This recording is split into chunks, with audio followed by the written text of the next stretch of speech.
Oh, yeah, man. Yeah, man.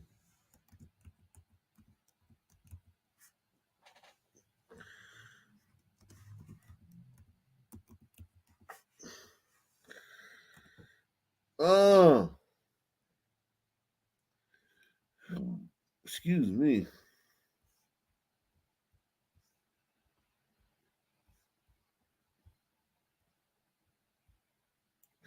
Obama.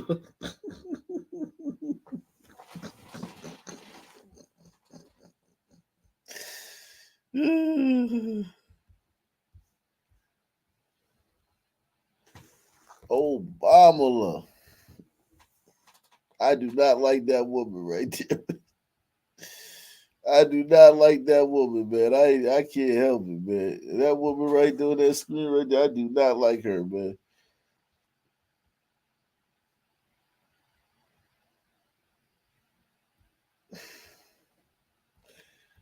I do not like that woman, man.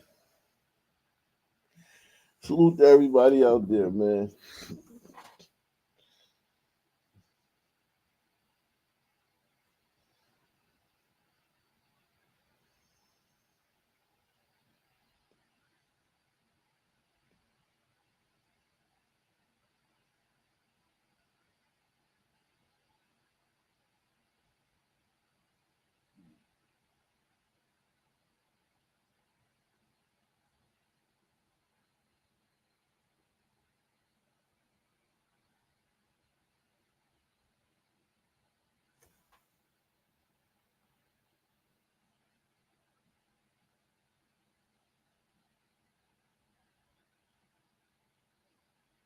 Oh,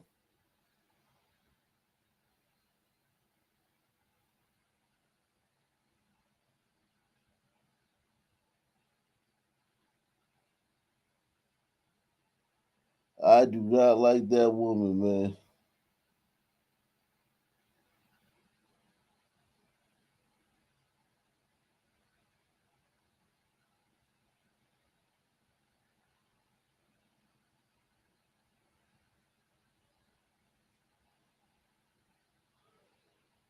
I don't like that woman, man.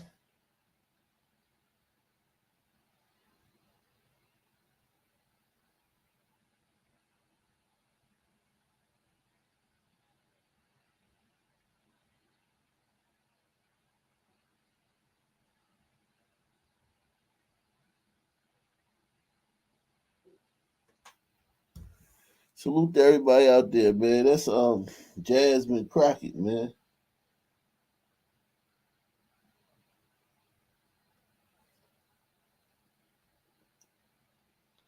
That's Jasmine Crockett, man.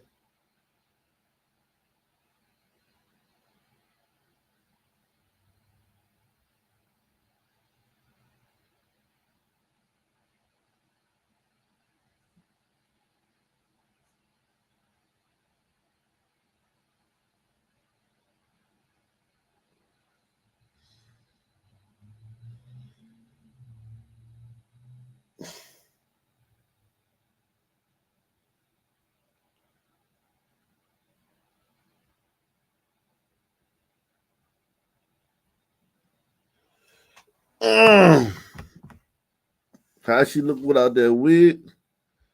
Oh man, that's gonna be a scary sight, man. Without that wig, man, I don't even want to see her without the wig. I ain't even gonna lie to you, man. I'm good, man. Keep your wig on, man. Keep your wig on, lady. I'm good, man. Um, keep your damn wig on.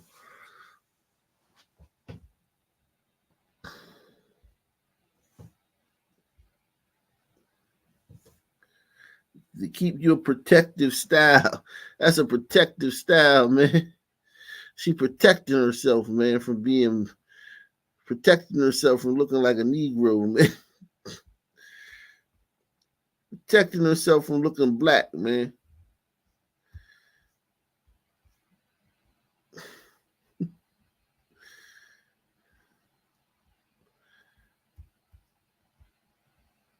Yeah, man, you gotta protect yourself, man.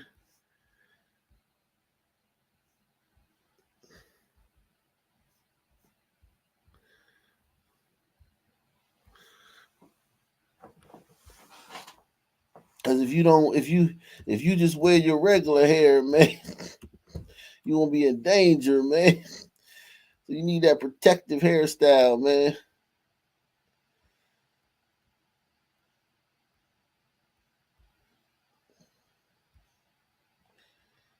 These people are crazy, man.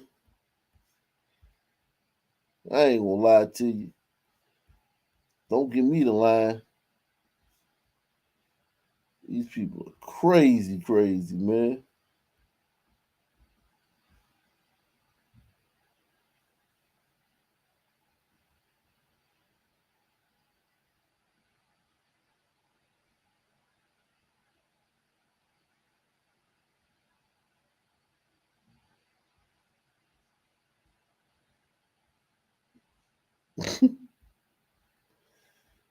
Man, oh man.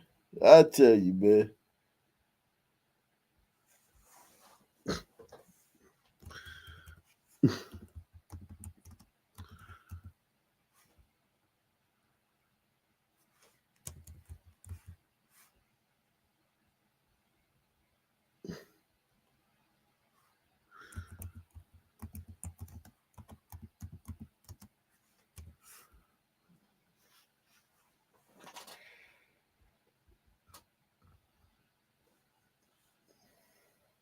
Yeah, man.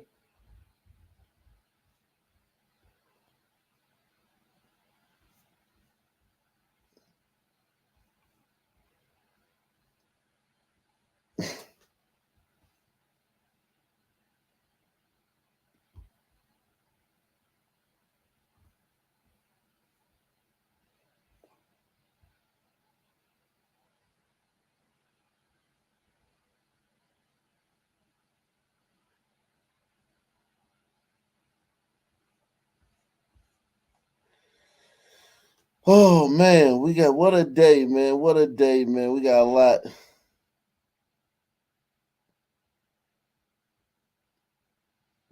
of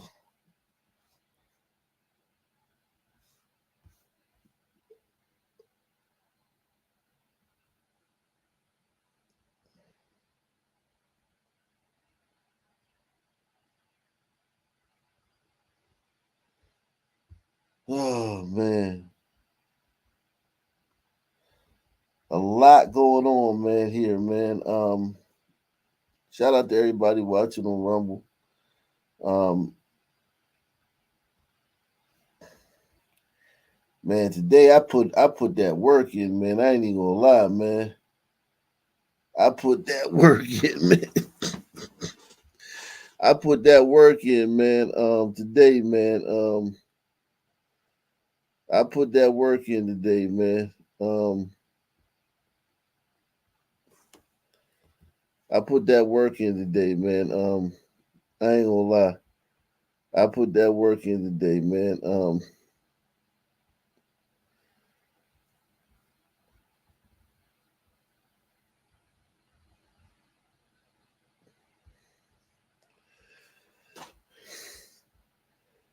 It take a lot of work to run two YouTube channels, man.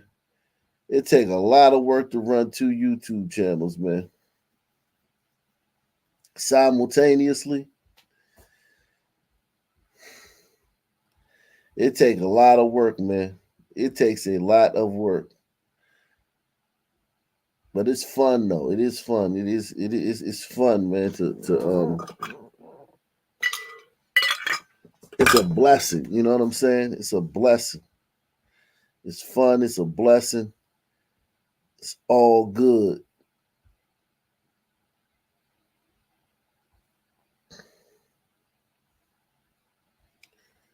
It's all good.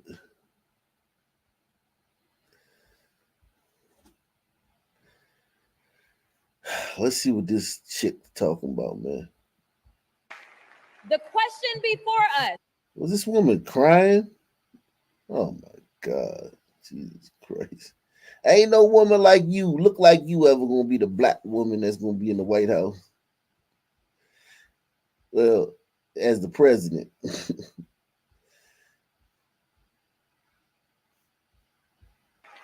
The question before us is, will a vindictive, vile villain violate voters' vision?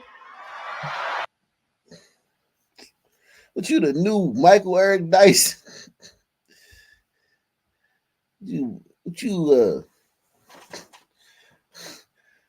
Jasmine Crockett Dyson. The hell you talking about, girl? Jasmine Crockett Dyson. You think you Dr. Seuss out this motherfucker? The question before us is, will a vindictive, vile villain violate voters' vision?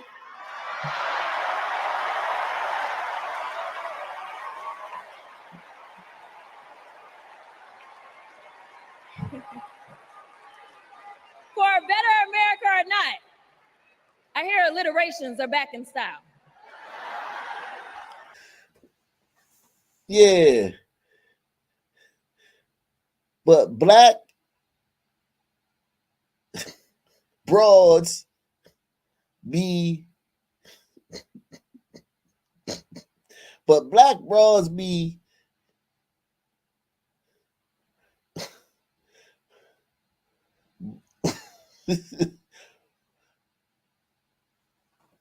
but black broads be, help me out. But black broads be, I don't know, man, babooning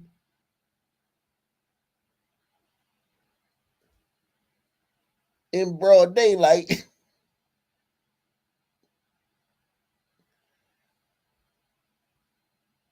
outside the beauty supply store. But black broads be babooning in broad daylight outside the beauty supply store. There we go. I heard alliterations are back in style.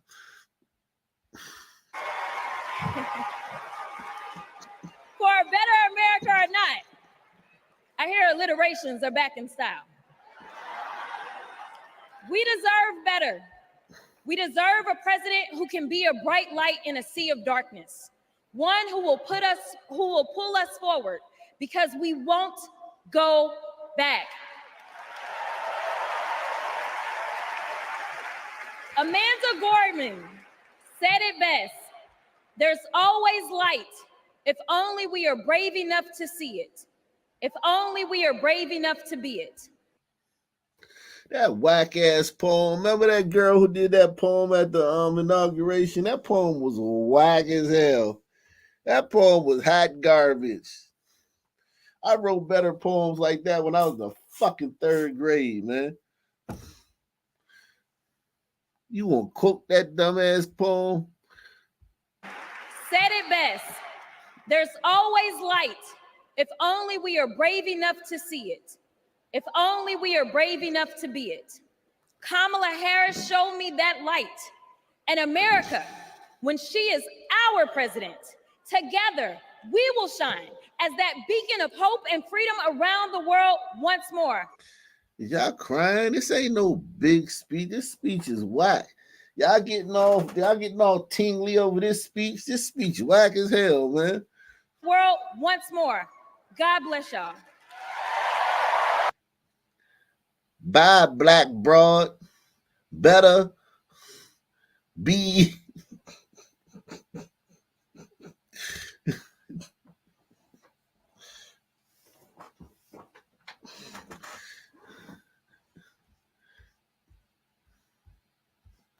Bye, black broad.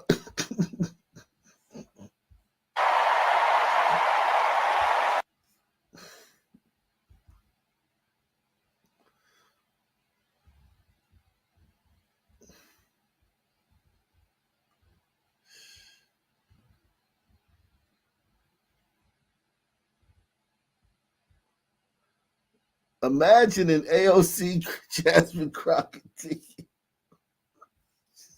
Jesus Christ. We can't let these people be in power, man. We cannot let these people be in power, man. We cannot let these people be in power, man. This looked like the cover to a fucking a blue movie, man.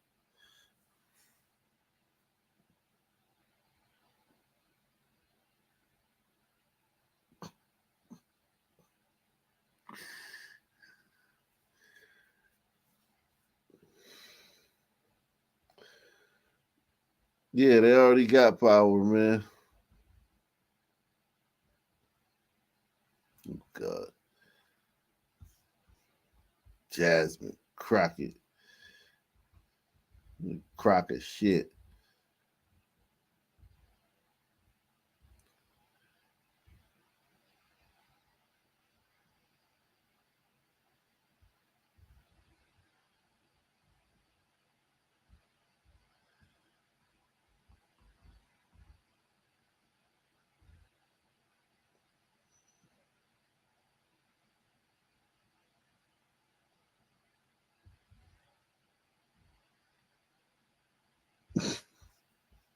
Jesus Christ, man. Um,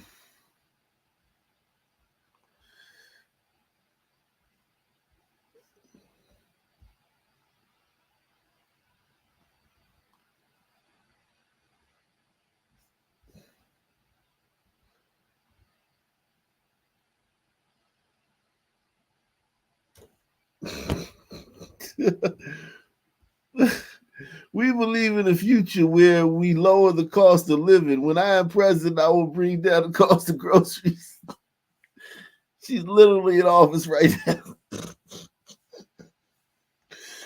Oh shit.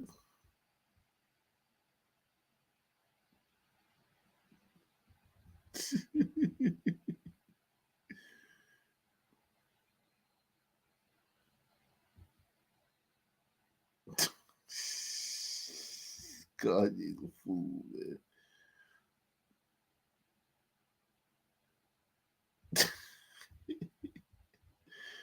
Uh-oh. He said Trump wants to take away the freedom to become a mother through IVF like I did. So was that Obama's sperm? Was that your egg? Like what whose egg and whose sperm was it, man? Whose sperm was it? Whose egg was it? She done opened up a conspiracy, man. Michelle, man, we didn't know. We didn't need to know that. Now the conspiracy theorists gonna be like Obama used somebody else's sperm or you used somebody else's egg. You shouldn't have said that, Michelle, man.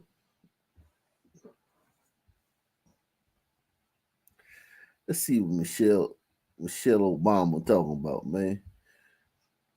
Obama,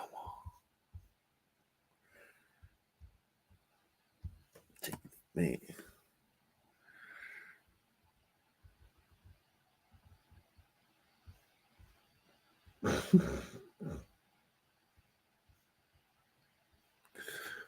Louis Barrow says, why can sisters sing better than Glider and Tiger Queens on average? Also rate Jasmine Crockett on a 1 to 10 scale, 10 being high. I give Jasmine Crockett a 7, man. I give her a 7. I mean, I wouldn't toss her out of bed, man, but I definitely wouldn't call her back the next day.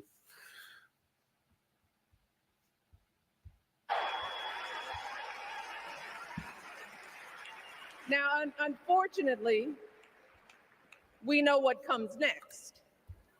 We know folks are going to do everything they can to distort her truth. My husband and I sadly know a little something about this. For years, Donald Trump did everything in his power to try to make people fear us. See, his limited, narrow view of the world made him feel. So wait a second, man.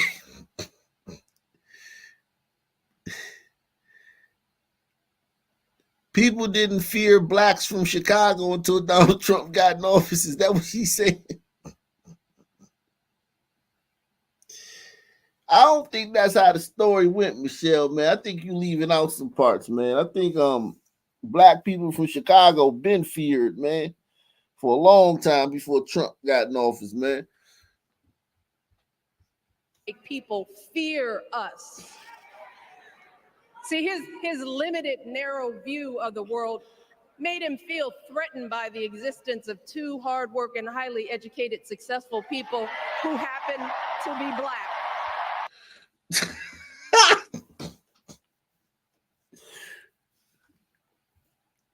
So Trump was cool with Al Sharpton and Jesse Jackson back in the day, Rosa Parks and Muhammad Ali, but he was threatened by you and your crack smoking husband.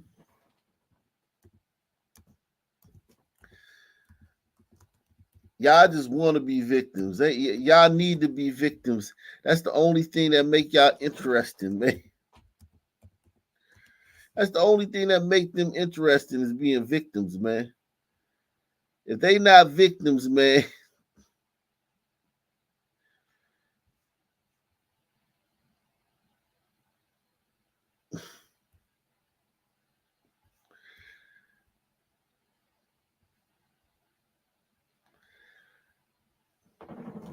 Trump was Trump was he saw two hardworking Black people and he got triggered, man. Well, what did he do, man? Like, tell us what he did, man. Because I mean, all right, he was triggered by hardworking Black people. Well, what did he do to y'all, man? When he got triggered, man? What Donald Trump do to y'all, man?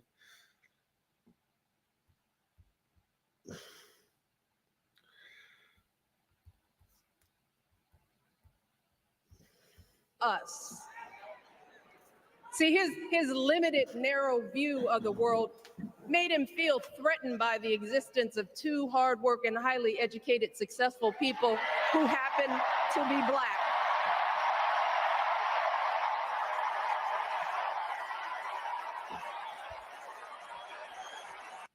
That drew a standing ovation. Yikes, these people are nuts, man. This is a nutty crowd here, man. If that drew a standing ovation, jeez. They love being a victim, man. That feel good, man. That victimhood could feel good, man. God damn, man.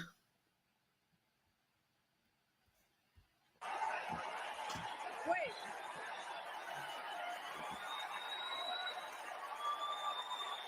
I want to know. I want to know. Who's going to tell him that the job he's currently seeking might just be one of those Black jobs?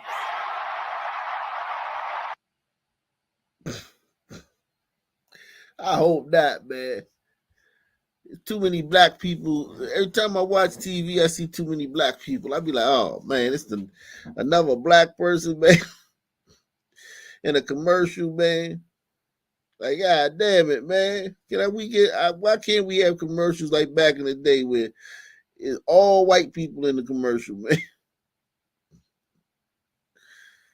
I miss those days, man, where you had a lot of commercials with you all white people. You had shows where it wasn't no Black people, man. Um, um, Married with Children, love and marriage goes together like a horse and carriage. There wasn't one Black person on um Married with Children, man. Wasn't one Black person on Family Ties, man.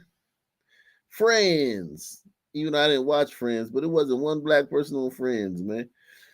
Um, Seinfeld, they had that one lawyer, Jackie Childs, but he was just a he was a reoccurring character. They had no main characters on none of them shows. Now Black people everywhere, man.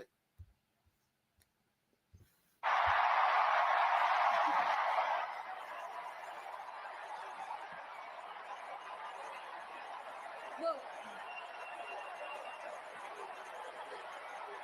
it's his same old con.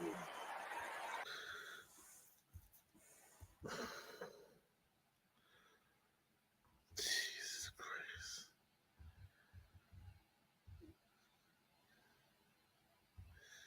These people are terrible, man. These people are terrible, man. I hate y'all, man. I hate Democrats, man. I hate Democrats, man. Oh, Doug is trending, man. Make sure you support the channel via PayPal, Cash App, or the Super Chat.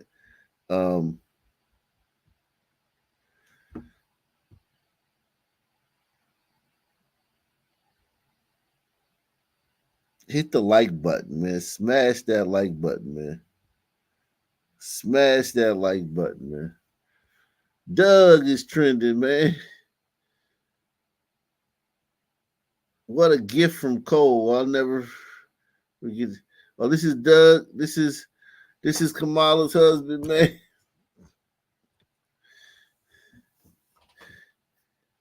Damn, Kamala, man, you couldn't find no brother, man.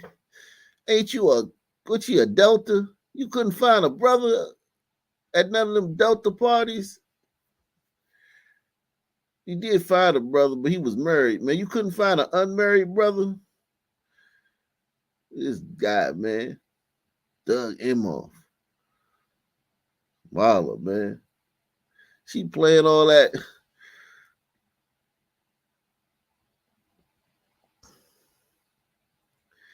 Now, do this nigga feel like he with a black woman? I mean, she took over Sunday night dinners. And this is my thing. Does this guy feel like he's with a black woman? I want to know that, man. I want to know when he lay on his head on his pillow, do he like, yeah, that's a black woman next to me? How the hell did they meet? Let's hear. Let's see the story, man.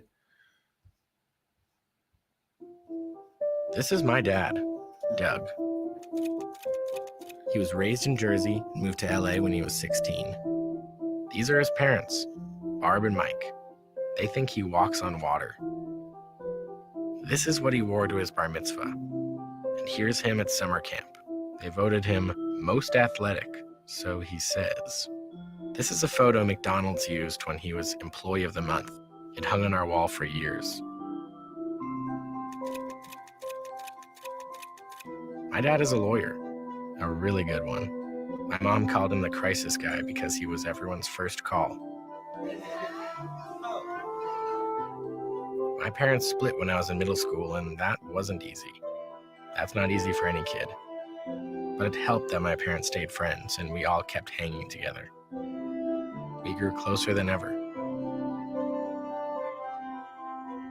And then he met Kamala, the blind date that would dramatically change all of our lives. For a blind date?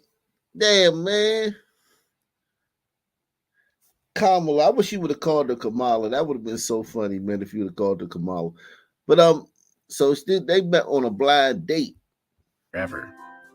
It was my senior year of high school. Ella and I would laugh watching them fall in love, acting like teenagers. In 2014, Kamala became Mamala. You married this white man in 2014. Where was we at, man? Where was Black America at, man? Oh, yeah, you was Indian then, so we didn't give a damn. Press 1.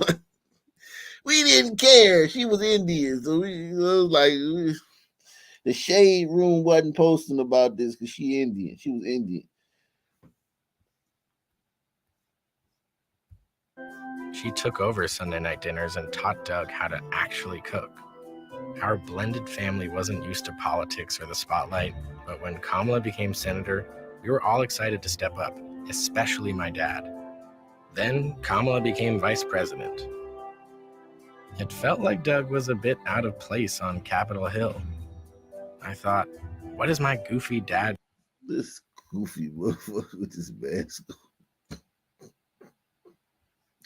Capitol Hill. I thought, what is my goofy dad doing here? But he embraced it. He left his practice after being a lawyer for 30 years. That was tough. I was so proud to watch him do it, to stand by her side, an example of true partnership. I just got married myself, and he's inspired me as a new husband. Anyone who really gets close to him knows he's kind, loving, and fiercely protective. I mean, just look at this face. This is my dad, the first second gentleman in the history of this nation. He's found his voice around the issues that matter to him. You have no choice but to speak up and speak out. There is an epidemic of hate, including... No, shut the fuck up. Ain't no epidemic of hate. The only people hating is you. Only people, y'all project so much. The only people hating are y'all. The only people hating are y'all. Talking about joy and shit. Y'all the fucking angriest people on the planet, always complaining. There is an epidemic of hate, including a crisis of anti-Semitism in our country. I'll give you that, but guess who? Hey, Doug, I'll give you the anti-Semitism part, but Doug, man, who's doing all the anti-Semitism, man? Huh? Who's doing all the anti-Semitism? Is it people on the right or is it people on the left, Doug? Doug.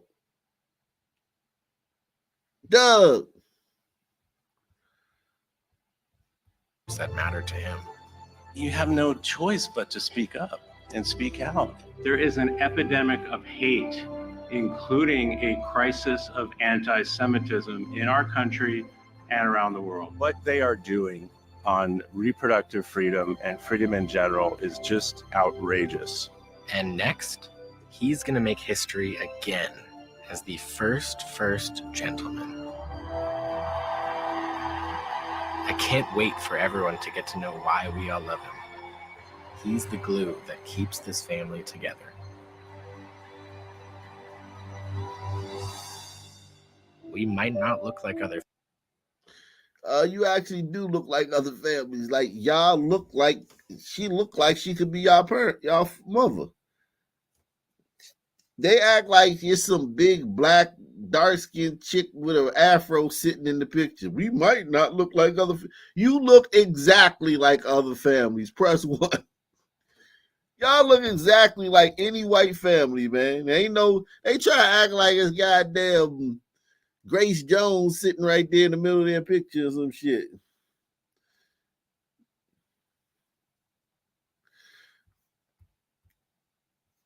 Y'all look like any other fucking family, man. Stop it, man.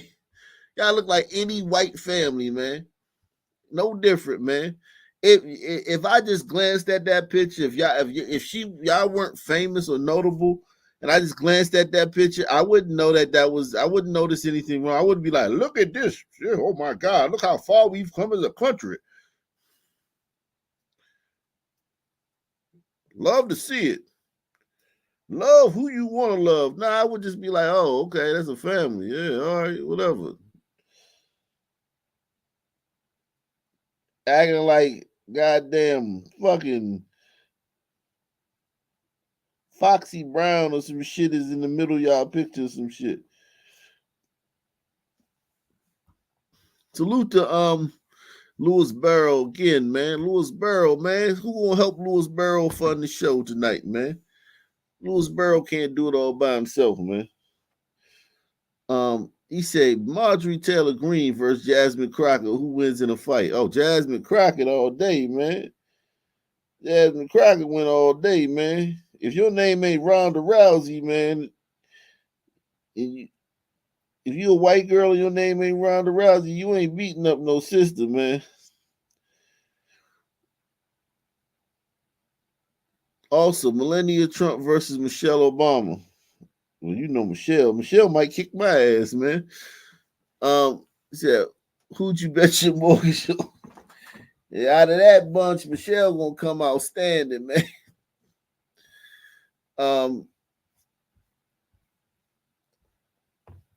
He said MTG is a power lifter. Yeah, but Jasmine Crockett been in fights before. MTG ain't never been in a fight. She grew up around white people, man. She never been in a fight before, man. families in the White House. But we are ready to represent all families in America. Shut up, punk. You ain't represent. That's your sister? Is that a guy? Oh, so the sister's a guy. I think. Okay, the sister's a guy. They got some weird shit going on. Okay, so the sister's a guy. The sister's identifying as some shit, right? I just knew it was some weird shit going on with them. They always got some weird shit. All these motherfuckers got some weird shit going on. There's always some weird shit. This is my sister, Ella Emhoff. Ella, what do you think about your dad these days? I think he's a very empowering person. And I think we're really going to see that with his speech, which I feel like I'm going to cry. I just have a little feeling. Is it as weird to you as it is to me, turning the news on and seeing his goofy face on live television? I don't think that'll ever be normal. I think it's one of those things that even like seeing Kamala on TV, it's like, they're my parents. They're just Doug and Kamala. Oh, Mr. USA. Doug in the flesh. Dad in the flesh. Dad. What are y'all doing? Dad, how are you feeling about your speech today? I'm feeling great, but I gotta deliver. I mean, you're kind of a natural at it, though. Really? Yes. I worked really hard on this. It's a lot of practice. So the words are good. I just need to deliver them to do it justice for her. For her family. You're gonna kill it. I just want to make sure that it reflects how we all feel about her and what she's doing for all of us. Yeah. And that right now she needs me to help her win this election. We all need her to do that. I think That's she why can we do gotta it. vote. But we're very proud of you, Debbie. Aww. We love you. Best dad in the whole world. You Love should my put that on a mug. dad. Yeah.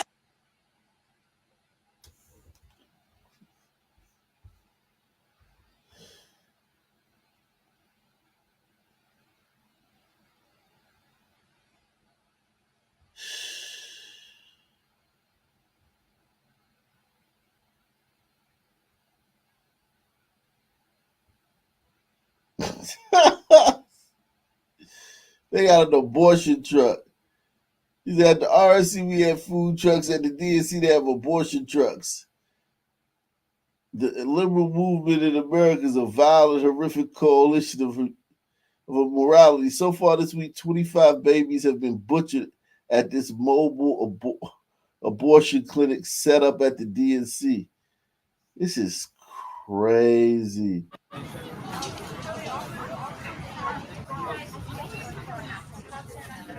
That sister went and got that. That sister went in there like she went in there like she went and got a hair appointment or some shit, man. Like she got her nails done, man. That sister came out there like she got her nails done, man.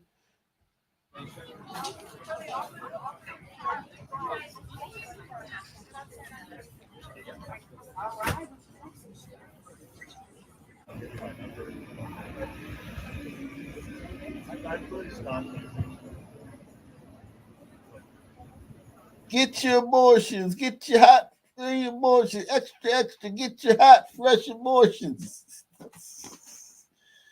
2 for 1. Today only, 2 for 1 special. Get your abortions. Get your hot, free abortions.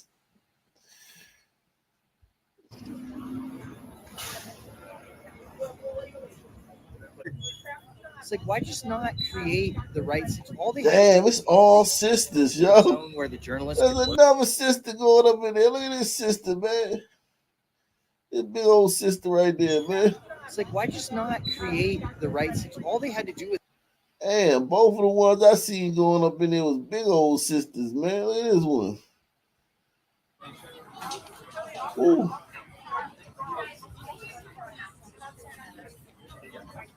Damn, some big old sisters, man. Could work and set the seats back a little further, and then everyone would have been fine.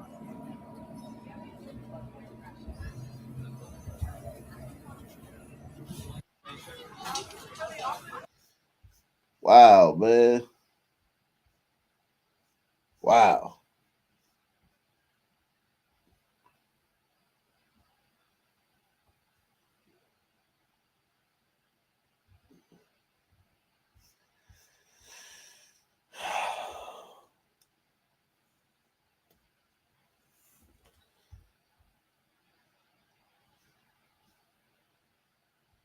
Yeah, let me get to the let me get to the main event, man. Yeah, man.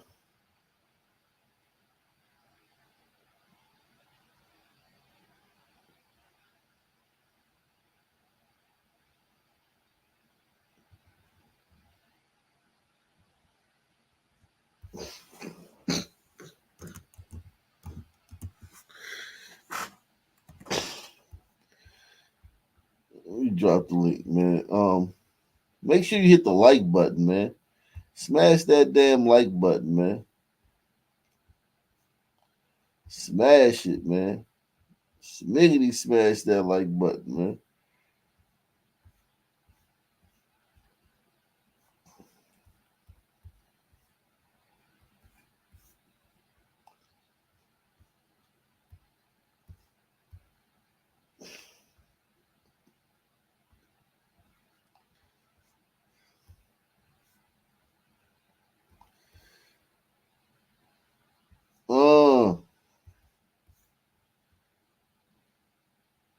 Let's see. Shout out to Guy Ninja, man. Guy Ninja says check out Twitter about VJ Ingim. VJ Ingim.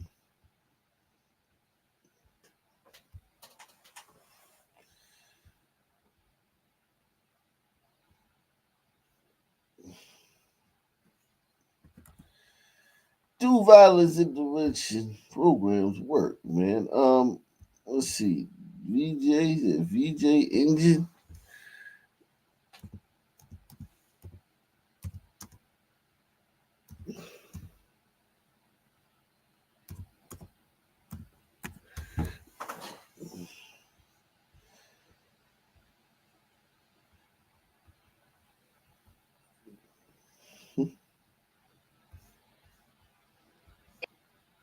You've probably all seen the video Donald Trump posted about my sister Mindy Kaling and Camilla Harris. We are both Indian, Yes. but actually we're both South Indian. Yes. Many people have falsely accused Trump of racism because of this video, but I disagree.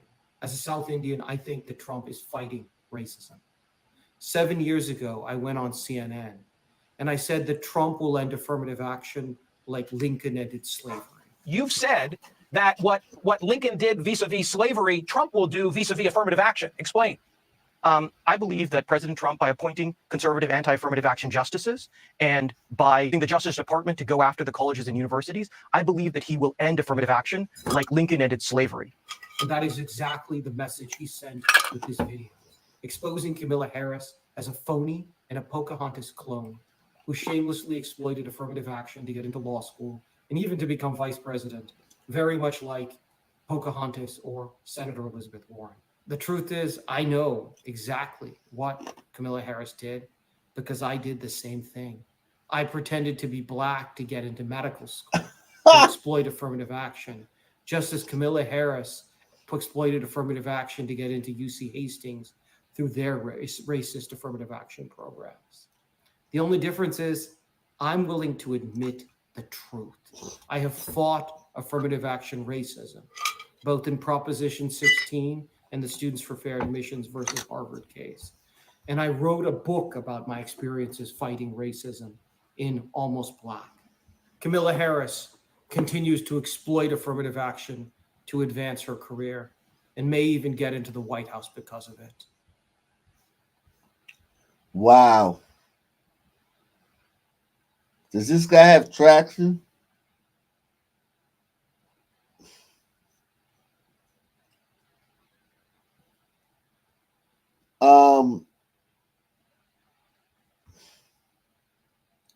Doesn't look like this guy's got a lot of engagement on this post, though.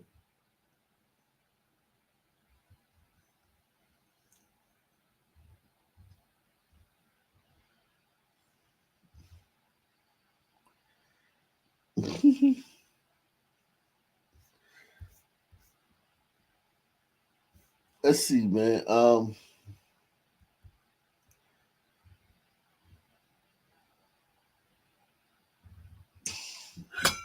This is a clip from a few months ago. Our friend Trayon, man.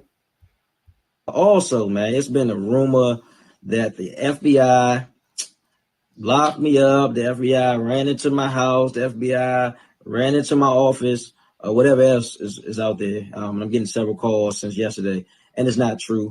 And I've been outside all day yesterday. I went to a lot of meetings, was out in the community all day yesterday, and trust me, believe, if that happened to Treon White in Washington, D.C., pro my people, I'm a Pan-African, I'm unbought and unbossed, and I'm in politics, a young black man with locks, like, it'll be all over the news. And so, you got to use some intelligence there. Know that didn't happen.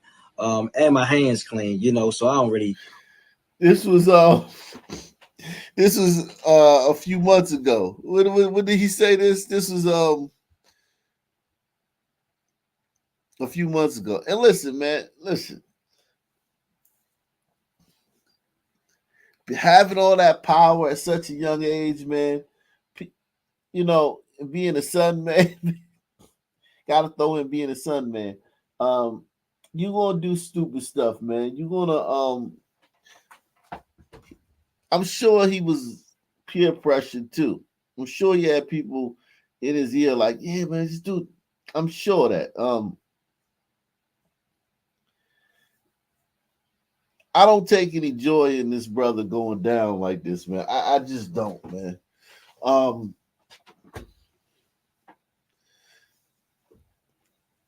It's just a sad situation, man. Golly, man. This is a sad situation, man. It's kind of like Tiffany Henyard in Dalton, except he's going down fast. This dude's going down fast. Tiffany Henyard is kind of like, a long drawn out thing. This is happening fast. And so, you got to use some intelligence there. Know that didn't happen.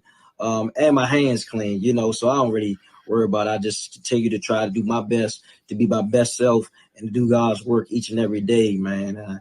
I don't steal, I don't take, I'm not, all those things they say about politicians. So, my heart is well. And so keep me in your prayers, and I'll be sure to do the same. Thank you all for serving on the front line as veterans all across the nation.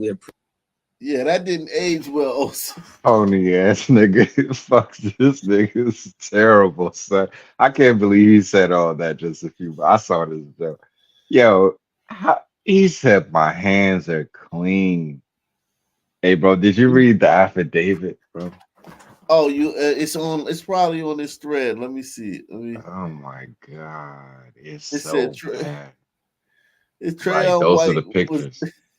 was in a new body Escalade multiple times receiving money. And there was the same kind of Escalade there at his arrest. They definitely caught him in the act. Damn. It's Yeah, bad, man. bad. Yeah. It's not even like there's no redemption in it for him at all. Yeah. It's so you bad. think his goose is cooked, man?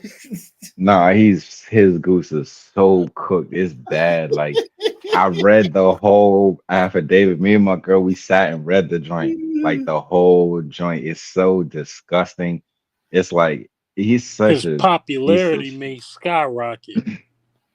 I don't know. It's so bad that like it could go either way. It's like it's not like with Mayor Marion Barry, he just got busted for doing crack. So niggas could be like, all right, whatever, that ain't shit.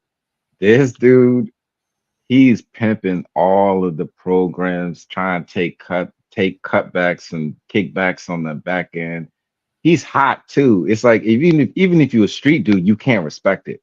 That's what I'm saying. Like, even if you're a street dude, the way he was moving, he's sitting in front of his apartment building, getting into this guy's car, hanging out there, just telling him he gonna do this, dropping names of people in the government that he's gonna talk to and bribe. Yo, even if you're a street, you can't respect it. But I mean, niggas in the street ain't gonna read all this, but still, it's bad. So You think he's gonna do some time? Hell yeah, the way that they got him, because you know how they got him. Somebody who he did was doing business with got bagged, and so he didn't get as much time. He snitched on. He became an FBI informant. That's where they got all the pictures from. Dude was taking pictures of him, and he was talking so reckless and greasy, like it's bad, bad. Because he was comfortable. He didn't know that he was. Yeah, he was talking like he didn't know he was part of a sting. It's just Right. it's snowing out of nowhere this morning, man. Y'all better pay attention to this climate control, man. This climate manipulation. And DC keep talking about we're a resilient city. And that's a model based off the Rothschilds controlling the climate to create natural disasters they can pay for it and own the cities, man. Be careful. And it's just started snowing out of nowhere this morning, man. Shut the fuck up. We ain't had a snowstorm since 1998. The fuck are you talking about? Nah, We we get had one. 2009. You remember 2009? No, yeah, we had like one or two. That was horrible. 2009. Yeah, I know what you mean. Yeah, for the most part, yeah. Is this it says this is a troll bird. It says sounds like so yeah. You got the affidavit? Can you put Yeah, it in that's the the I'm gonna get the link. I'm gonna send you the link in a couple minutes.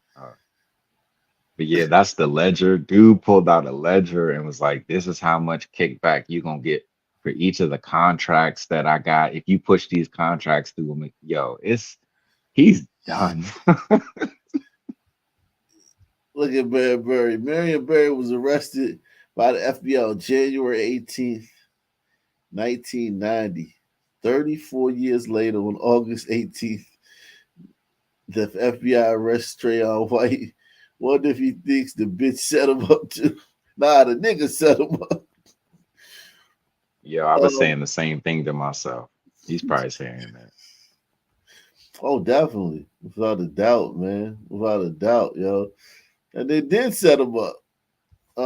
He did. Let's see this. Yo, I dropped it in the back check. Okay. Yeah, man. Niggas just can't just let things be, man. They just can't let things be, man. We always got to do some extra shit, man. Oh, damn, this thing 37 pages. Yeah, I'm telling you, he's done. He's done. There's no redemption possible. Yeah, it's a lot. It's a whole lot. I got patience, so I said when I read through the joke. But I could read it, but this is crazy. Wow. They got dialogue between them. They got quotes. They got screenshots from text messages. Like, yeah, all these pictures, all this is from the affidavit. He's done, bro. So he's still the because he hasn't been convicted yet, right? He's still the councilman, right?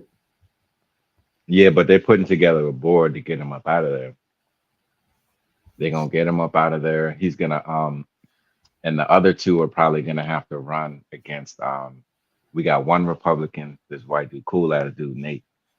Hopefully it's like an election between them, special election. He ain't gonna go out easy, man. If I know anything about these niggas, man. Oh yeah. He not gonna go down easy. That power is intoxic. He ain't gonna give up that power. He gonna fight, and he gonna have so much support too. That's the part that he gonna have so much. He is. But I don't know, because when he goes down, I'm talking about you don't know how many other people are implicated. I'm talking about he is name dropping in the junk, man. I mean, they don't put the names in the affidavit, but their conversations, he was name dropping about who he was dealing with, who he had in his pocket. Type, the swamp is gonna get drained. Yeah, he's because he's snitching. You think so? Yeah, he has to. Yeah, Yeah, because he at the point where he have to snitch. yeah, he's at the point where he has to because he don't want that whole 15. He got kids, you know what I'm saying? He didn't want that whole 15. Yeah, that 15 is, yeah, especially when you like he gonna have to go and, oh my god, because here's the thing, when you the Ward 8 councilman, you do play street. He's from out there. Yeah, he's from out here, yeah. He know what's up, man. Yeah, he played it straight. That's why he ended up where he was, a council member. He didn't play the street life. You know what I'm saying? Yeah. So he knows the difference. He knows he's not a street guy, and yeah, he don't want to go to prison, man. Back here in the DMV, and even bigger political news locally. New tonight, we're hearing from DC Councilmember Trayon White's office from the first time since he was arrested by the FBI for bribery. They released this statement saying, quote, "We want to assure Ward 8 residents and stakeholders that our office remains fully operational." Going on to say, "We appreciate the continued support and understanding of the community as we navigate this situation." Yo, that's a bold statement, Jack. Yeah. The audacity, right, to say some shit like that. Nah, because it's people's jobs and shit are affected. Like, people still work. Bodies, when a rapper catch a body and he'd be like, and he'd get convicted, like the jury had convicted him in like 10 minutes, and the shit was on camera, and then he'd like drop a tweet from jail like, "I'll be home soon." It's like, right. You ain't coming home soon. You're right. Your whole office is finished, man. You might as well close it. White Ain't appeared nobody in coming court to check today. for him. Federal investigators say he was caught on multiple cameras multiple times, accepting thousands of dollars to influence contracts with the district. 7 News on your side.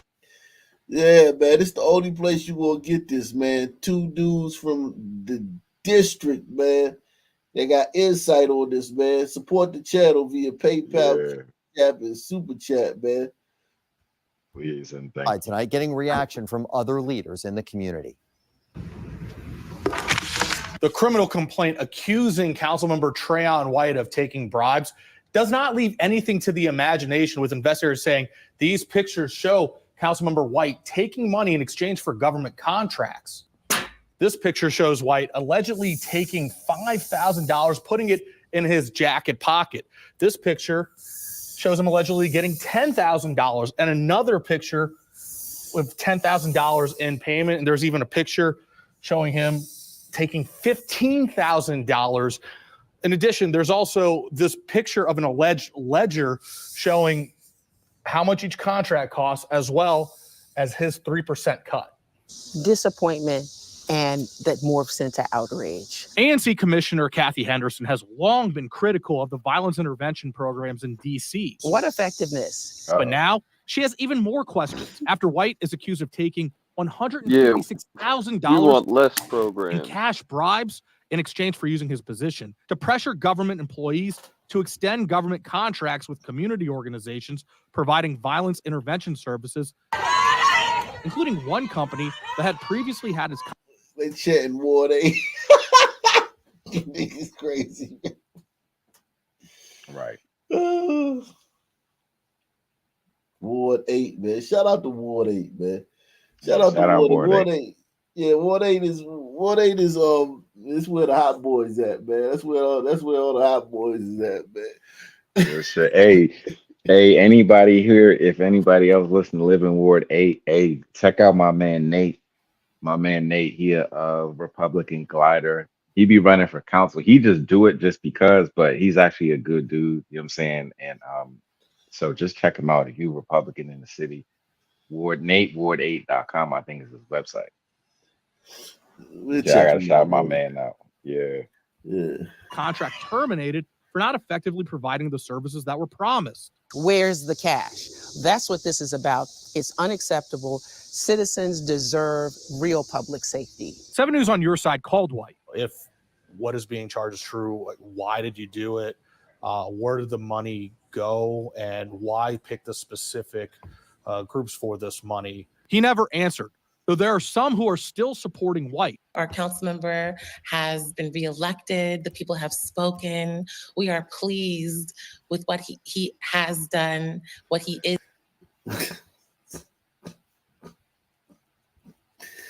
Yeah, you ain't never gonna run out of people to cap for him. Cake for him. Yeah, nah, he definitely, man. Now especially now that the white man on his ass, man. Right. He's definitely gonna get the covering of the. And listen, man, that's how the community rolls. That's like something that's not surprising, not shocking. Even if they didn't like him before this, they would come support him. But they liked him. They did. They liked him. They loved him, man. Some people did. He had mixed reviews, but yeah. Yeah, definitely. I'm talking about the people out there. You think he had mixed reviews out there? Yeah, man. Because sometimes I just talking to people just in the area, just be like, "Yo, what, you know what I mean? What you know about Trayon?" The people be like, "I don't know. What does he do? He don't do nothing. I don't see him." You know, so it's mixed. Like some people really love him, and some people are like, "What is he doing?" But he be getting the votes, so that's a good indicator. Yeah, I would hate to run against him out there, man. Yeah, I know. Yeah, it's a tough fight. Yeah, he gonna you. Could you imagine putting up some fucking signs, in Southeast and shit, or going around fucking canvassing? Yeah, I know one of the dudes. Mm-hmm. Yeah, one of the dudes who ran against him. I know him. He's I know he's relieved. Yeah. Them two dudes that ran against him, I know they happy as hell right now. They lost doing bad. what we know he will continue to do. 7 News on your side asked the agencies impacted by these bribery allegations, was anyone at your agency aware Councilmember White took bribes to ask for contract extensions? How has this practice affected your agency in picking contractors for certain services? The Office of Neighborhood Safety and Engagement, which received almost $26 million in next year's budget, never responded. And DYRS, which received almost $93 million, deferred to Mayor Bowser's statement. I'm sure that constituents across the city, but especially in Ward 8, are very disappointed. People need representation. Christian Flores, 7 News. I And know I'm Tom she's Rousey at the happy. Alert Desk. You know, in addition to the photos that Christian just showed you, the affidavit has images from WhatsApp text messages that the FBI says were written between Trayon White and an informant who agreed to work with the FBI as part of a plea deal. Now, this is a snapshot of some of those messages. You can see at one point it says, "Can you bring 10?" And the affidavit says that is Trayon White asking for $10,000. Well, the informant replies at one point, "I can do 5 tomorrow." And then White goes on to text, "Please do 10. I have to keep my word." We're not sure exactly what he's referring to with the keep my word part, but this is part of what prosecutors say is evidence that White was accepting kickbacks. Now, if you would like to read the full affidavit, we've put it on our website. Just go to the top story. It's our top story about Trayon White right here. And then if you go down a little ways in the article, you can get to a point where the entire affidavit is here and you can read the whole thing if you want to. At the Alert Desk, I'm Tom Rousey. Back to you, Scott. Thank you, Tom. And 7 News is on your side, working to get your questions answered. Go to my X account, at Scott Thuman is the handle there, and tell me what you want to know about White's charges and arrest. We will bring your questions to DC leaders and to agencies. Hey, yo, you would think this man has never seen like a movie where this type of stuff happens. Like he's never read a book. Like you would think he's just completely oblivious. Like he never even, like he didn't go to like a restaurant like the mobsters do and talk about this. He just sat in a car in front of his. It's like, what are you thinking, young? Like Lazy, crazy. comfortable. Yeah, super lazy. No way he was talking. And then it's the things that he was trying to get the kickbacks for too, right? Can you imagine like your community children are dying and you trying to pimp the violence interventions programs? Then he told the dude, he was like, yeah, they was just talking about the little violence intervention, maybe homeless shelters. And then he's even boosting it up. He's like, yeah, man. He's like, it's more work we can do. He said, what we need to do is get into the mental health services. I was like, damn, nigga, you are a savage, young. He said it's a cash cow. I was like, come on, man. He is a savage, bro. Like, that's they got a lot of money, but at the end of the day, they got a lot of money in these cities for mental health, though. Like, yeah, I'm saying, yeah, he was right. I mean, no, it was facts. But the fact that you pimping that and it's like I'd rather him get caught and it's like, yo, we need to get these real estate contracts. Yo, this development, they trying to build that Ward 8. Like I could I could at least kind of respect that because nobody's getting really hurt. But you talking about mental health services and you talking about the guy who's in business, he's already doing bad business. So it's like you really don't give a shit. It's disgusting. Yeah, he is Now, 7 News takes a deep dive into the FBI's bribery case against Trayon White. How the undercover operation went down, from what the feds claim were big money payments to who the councilman thought he was dealing with. Also, what were the contracts for? 7 News seeks answers from the agency that runs the violence interrupters and tries to get them to open their books. Plus, as Trayon White runs for re-election, what happens to his Ward 8 seat if he's convicted?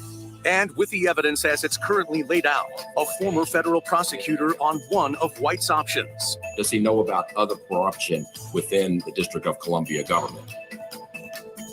Oh, he got a snitch. Right now at 5:30, 7 News has... As we said, his only option is to snitch.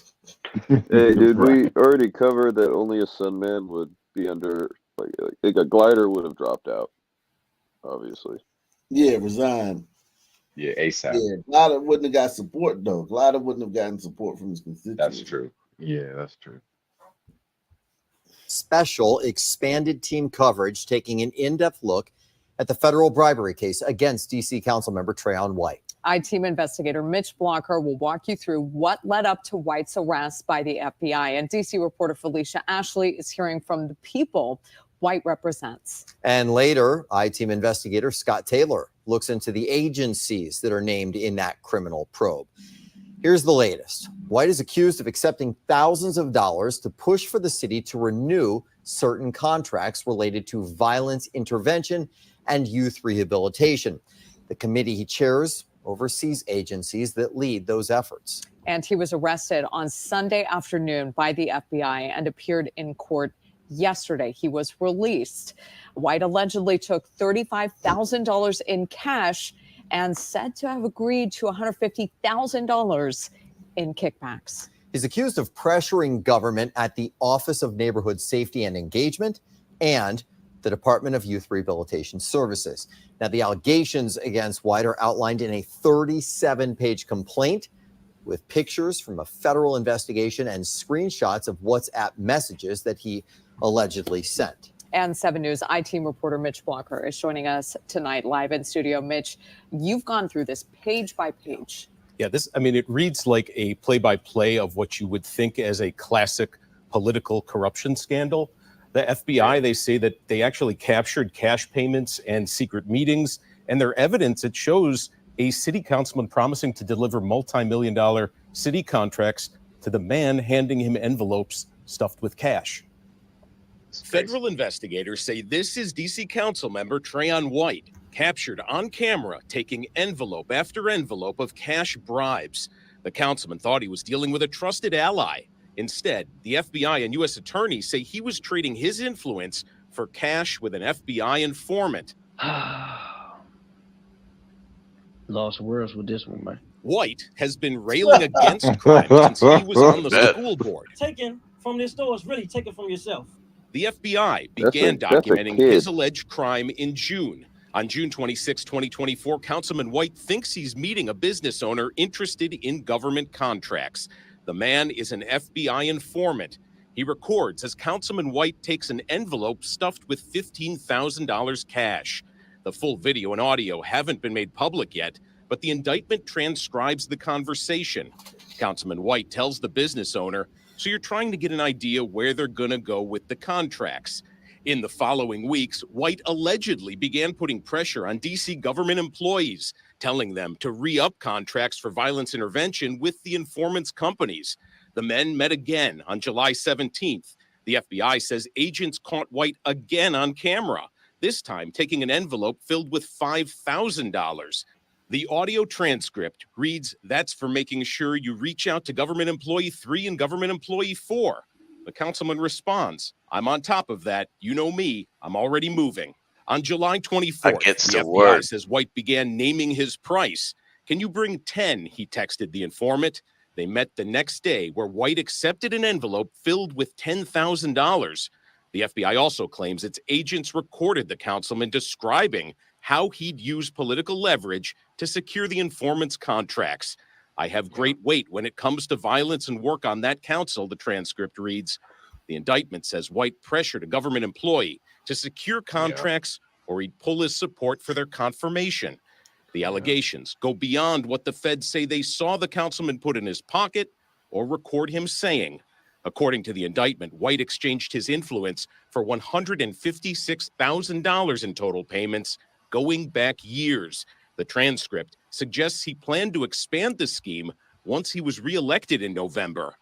Friday, a D.C. judge signed the councilman's arrest warrant. He was arrested over the weekend and started the work week being arraigned for bribery. And this indictment, it paints a picture of a public official who's willing to use his political influence all for personal gain, all while seeming to think that he was talking to a friend. But again, that friend was recording every word and documenting every dollar. Send it back to you, Scott.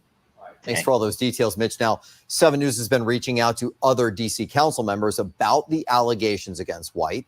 And our Tom Rousey joins us now from the alert desk. And Tom, the council chair is calling for a committee to investigate this. How are other members reacting? Well, it seems like there's a lot of support for that idea, Megan and Scott. Last hour, we brought you the reaction of former mayor and council member Vince Gray. This hour, we're hearing from at-large council member Robert White. He put out a long statement. I'm only going to read part of it. I'm actually going to start right here. He says these allegations impact everything from public trust to public safety.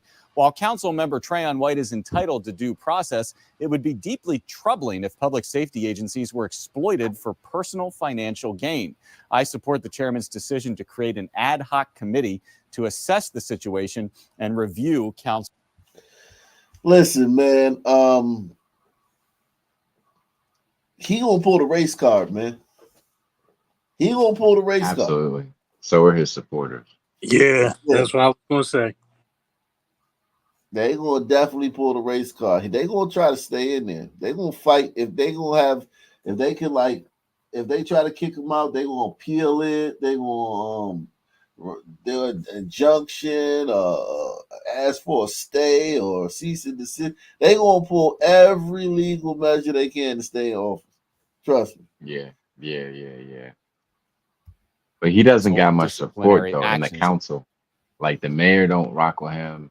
All of the well, it seems like most of the council people, they pretty much said this statement where like they support creating that committee to get him out. Like nobody was like, "Oh, I stand by Trayon," and he, you know what I mean? Nobody said that. Yeah. He's a god damn, bro. It's just like, damn, this a bad look for all niggas. This make us all It's look a bad. terrible look. I'm telling you, he named people. You know how many of us are in the government, the city government, the federal government, man. It's a bad look for all of us. Damn. Yeah. We're gonna just make more of these fucking programs and shit. Maybe It's over look for at these take programs. a good look at Baltimore next. Yeah, I know. Baltimore. Yeah, That's a Brandon monster, better. right? Yeah, And I promise you, Latoya is stealing shit left and right, taking bribes like a motherfucker. I think every black politician is stealing some shit, man. I don't trust none of them. After doing this for like all this time, all the black politicians, it's crazy, man, how corrupt blacks are once they get into these positions, man. Yeah.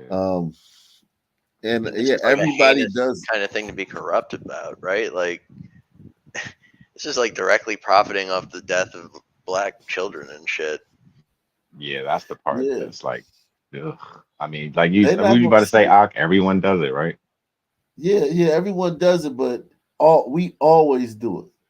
Yeah. Like every one of us does it. You know what I'm saying? Literally. Right. It's an anomaly other places, but it's like the standard for some people. Yeah, the only ones. Even Clarence Thomas, wasn't he taking shit from somebody? They tried to get him for taking some trips or some shit he was doing. Some shit he was Yeah, trying to man. do Yeah, for. something like I think I do remember something It's pretty weird because in Africa they're like paragons of virtue when it comes to governing. like that. Right. The whole planet, just the whole planet, everywhere else but here. Yeah, man. We was kings, man. Shit, man. Let's see, man. Let's see what's going on. And again, White not the only one who is saying he supports the creation of that committee to kind of look into what to do about Trayon White. Reporting live at the Alert Desk, I'm Tom Rousey, 7 News. All right, Tom, thank you. And 7 News crews were there 8 years ago when Trayon White was elected as the Ward 8 council member. Currently, he is on track for re-election. Over 2 terms, he's been known to go out and meet directly with people in Southeast Washington to listen to their concerns. And now the community is grappling with this federal investigation. And 7 News reporter Felicia Ashley is joining us now live from Anacostia. And Felicia, you've spoken with some of the people White represents. That's right. And a lot of them are heartbroken, confused, and just torn. But one thing they all told me and what echoed throughout this community is that they say to them, Councilman Trayon White is more than just a political face. And a friend of mine, she stepped in a pothole and he actually rode by and I asked him to stop.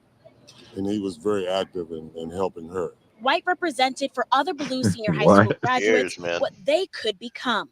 When his neighborhood had one of the most violent quarters in D.C. last year, he called for the National Guard to come in. His involvement in gun violence prevention resonates with his never community came. the most. He was involved in the East of the River Clergy Police and Community Partnership. He founded a youth development program and was elected to the State Board of Education for Ward 8. To now have Ward 8's leader and his position He's next on the up. line, where does that put Ward 8? Well, it definitely puts us in a very difficult position. Right, and one thing that Yeah, you're who you looking gonna at bribe right now? now is some of the positions the neighborhoods told me about here. A lot of That's these businesses here, MLK, they right? shared with me that Councilman Trayon White Yeah. gave them That's extreme MLK. support, Big whether shit. it's Good with hope. just sharing Yeah. the word or making sure they had what they Mm. needed. But at the center of this investigation, contracts. And I reached out to the city council and I asked them what happens with those contracts now and in the future. What they told me is that if they have already been voted on, if money has already been delegated, and if it was approved right now, they can't be re-voted on. For now, reporting live in Southeast Wow. DC, Felicia Ashley. So that's a lot of money still floating out there that he can get his hands on. He gonna lawyer up, man. He gonna lawyer up big course. time, man. Of course. With that money. 7 News. All right, thank you, Felicia. Still ahead this hour, we're checking back in with our investigative team. They've been looking for months into the financial state of one agency that's named in those Trayon. Yo, we need like 10 people to take the $5 challenge right now, man. Like 10 of y'all, man. Please take the $5 challenge. Support the channel, man. Give out a bribe. Yeah, bribe me, man. Yeah, man. So let's meet up in the truck, man. Hey, yo, you gotta come up with a T-shirt for this one. Huh? Oh, So you gotta come up with a T-shirt for this one. Oh man, Treat me like a son politician. Wow, man. Yeah, I should just make it with the picture of him in the truck, man, counting the money and shit. Violence intervention. And just call it violence intervention. Yeah, but nah, he'll probably sue me, cease and desist, man, because for using his likeness. Yeah. And we hear from a former U.S. attorney about what we can expect from White's defense in the coming months. And a quick update for you on our weather. It's absolutely beautiful out there right now. Upper 60s and lower to middle 70s for current temperatures. Satellite radar from First Alert Weather. Not a whole lot going on. A good time to have your First Alert Weather app ready to go. You can track temperatures this evening. They're going to fall through the 60s. Eventually, we're in the 40s to lower to middle 50s by early tomorrow morning. Check out our 10-day temperature trend, our ups and our downs. This is the coolest it's going to be over the next 10. Look at next week, 90 to 95 degrees. Welcome back. We continue our coverage now of the federal bribery investigation into D.C. Councilmember Trayon White. He's accused of accepting tens of thousands of dollars in bribes in exchange for pressuring city workers to renew certain contracts. So who was allegedly paying White? Well, he's accused of accepting bribes from Violence Intervention Services that have contracts worth $5.2 million with the city, but no specific company was named. These services provide mentorship in high crime areas to de-escalate dangerous situations and even broker neighborhood ceasefires. Now, one company that White allegedly vouched for did have its city contract terminated.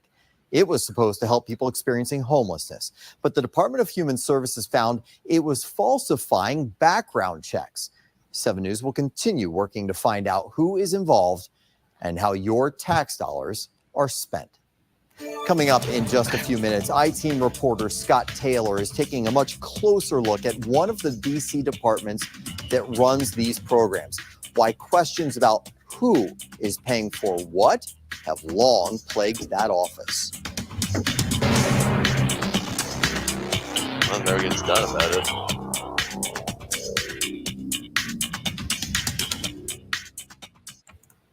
Tonight, a D.C. council member faces up to 15 years in prison if he's convicted on federal bribery charges. Ward 8 council member Trayon White is accused of taking tens of thousands of dollars to push for the city to renew certain contracts. And he was arrested Sunday afternoon and released about 24 hours later. He's due back in court on September 19th. 7 News spoke today with a former federal prosecutor about what we can expect from White's defense. I suppose a possible defense for Councilmember White will be he'll say he was entrapped by this, that the government reached out to him and they put a cooperating witness with him to say that he was entrapped. That's uphill. That's a defense that he would have to prove at trial. The challenge for him will be they'll have recordings where he's accepted cash. It's not like he accepted a check that was, revealed publicly in some sort of campaign finance report. This was cash that was off the books. So that'll be a challenge for him to explain that to a jury.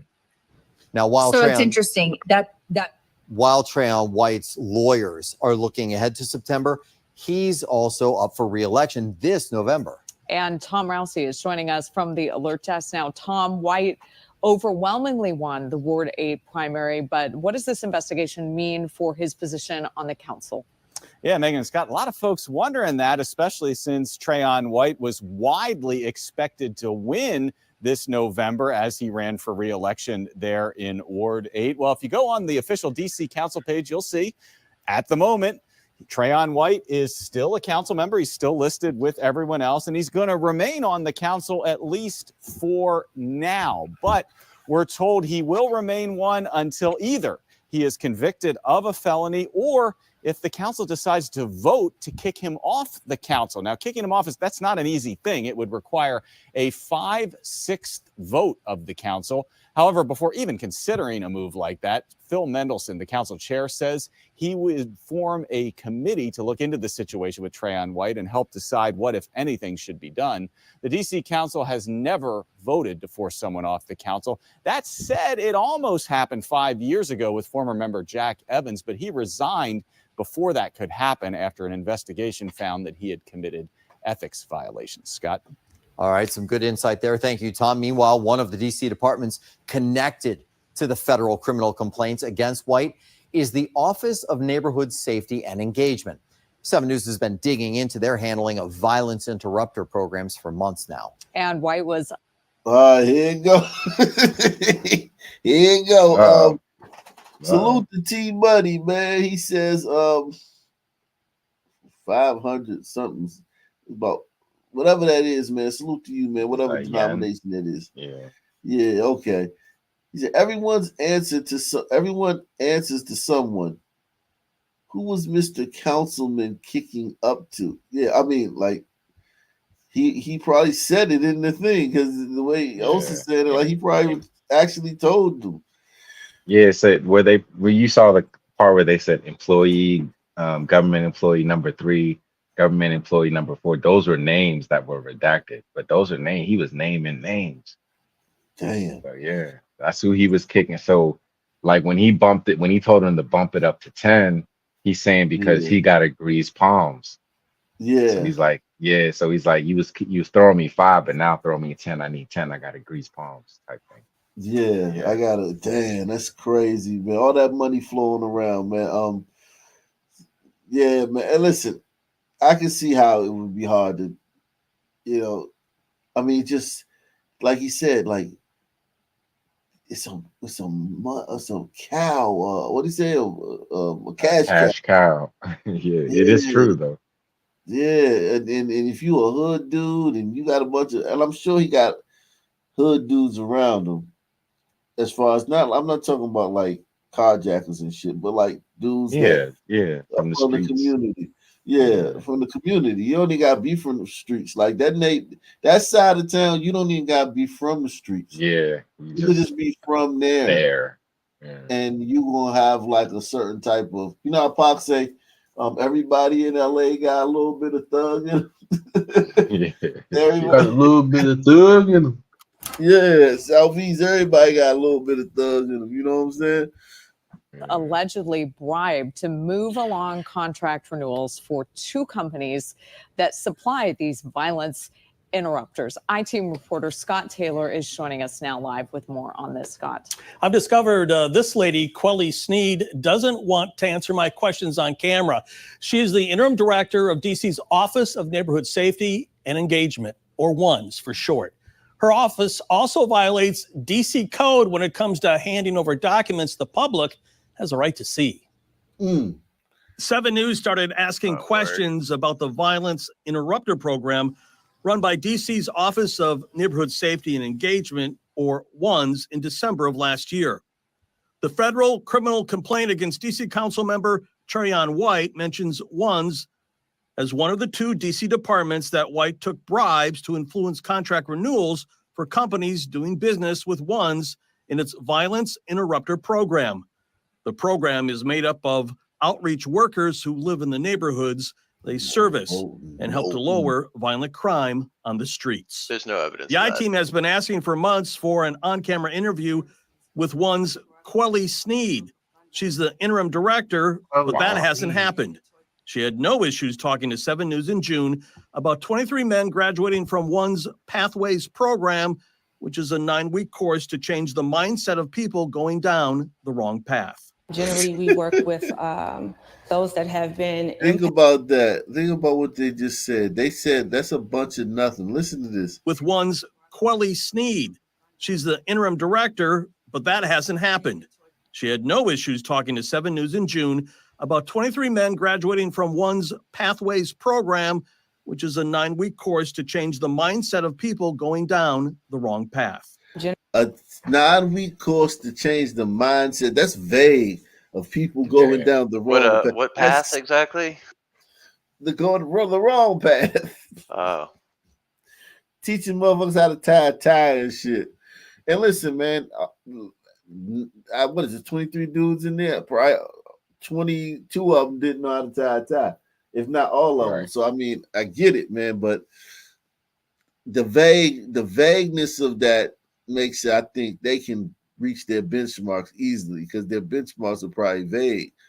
Like they don't have like hard concrete things. And listen, we know, who remembers that story we did of that program where that guy was taking people out to the lake to pick up trash? It was like a 1994 video from Hezekiah News, and like 4 or 5 of the people got killed in the program. Yeah, I remember. Yeah. I think I was there too. Yeah, these programs, these dudes in these programs are coming home from prison, coming home from jail. They're living they're in the streets. They live in shelters. I've been in these programs, man. Just being in the program, and I seen how it worked, man. It's you ain't fixing that with this. You can't fix nothing with this, man. You can't fix that problem with this. Companies doing business with ones in its violence interrupter program. The program is made up of outreach workers who live in the neighborhoods they service and help to lower violent crime on the streets. The I-Team has been asking for months for an on-camera interview with one's Quelly Sneed. She's the interim director, but that hasn't happened.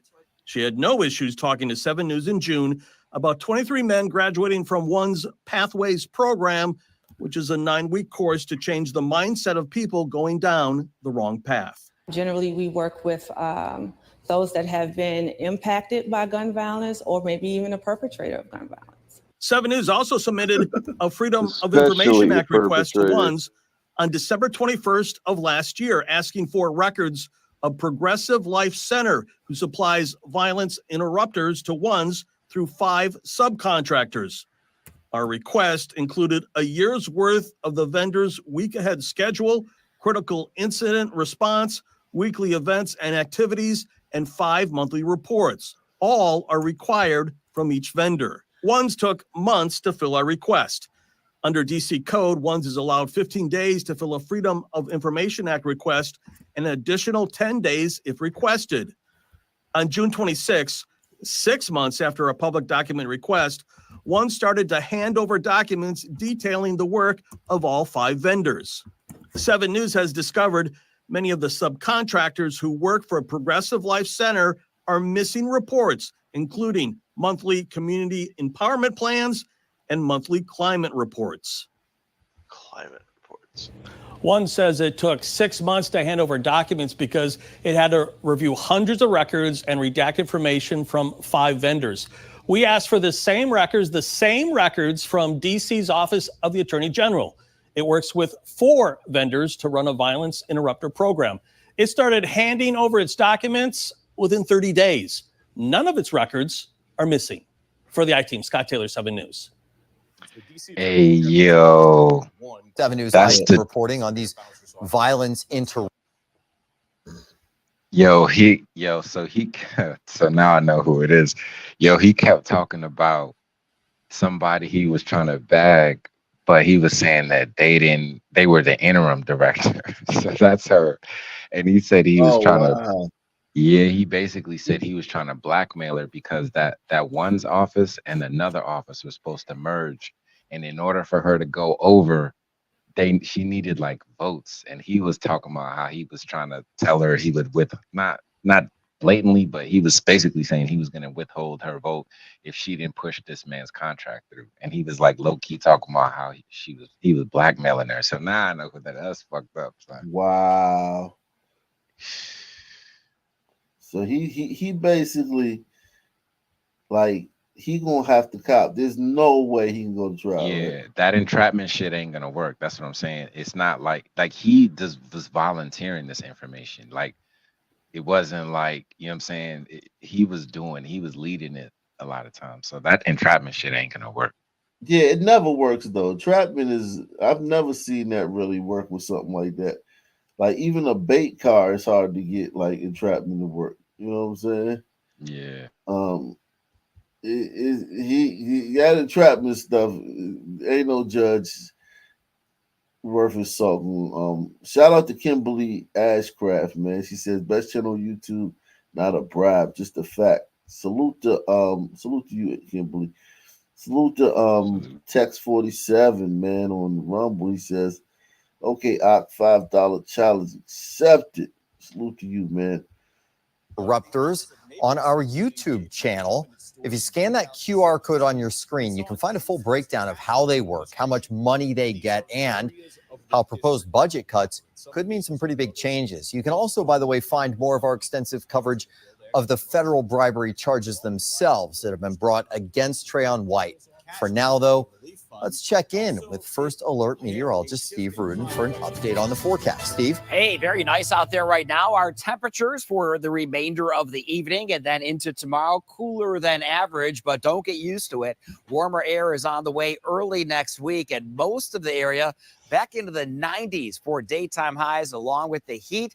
Added humidity. Look at this out there right now. Feels wonderful. 74 degrees downtown. Same in Fredericksburg. 74 this hour at Warrenton. 68 at Winchester, and also 68 degrees in Cumberland. Now, winds are anywhere between about 8 to 15 miles per hour. We have some stronger gusts closer to the river, upwards of 20 to 25. Those winds are going to settle down, but they're mainly from the north-northwest, and that's what's helping to keep our temperatures so refreshing and cool and comfortable. So if you're going out this evening, not going to have to worry about any wet weather. Any clouds that we have out there this hour are going to slowly dissipate, and perhaps just a few passing clouds overnight, but not going to amount to a whole lot. Evening forecast looks like this. We drop through the 70s, eventually into the 60s by 10, 11 o'clock tonight, and we will see temperatures come early tomorrow morning in the upper 40s. Petersburg and Luray, lower 50s in Warrenton and Winchester, inside the Beltway, anywhere between about 53 to 55, 58 degrees.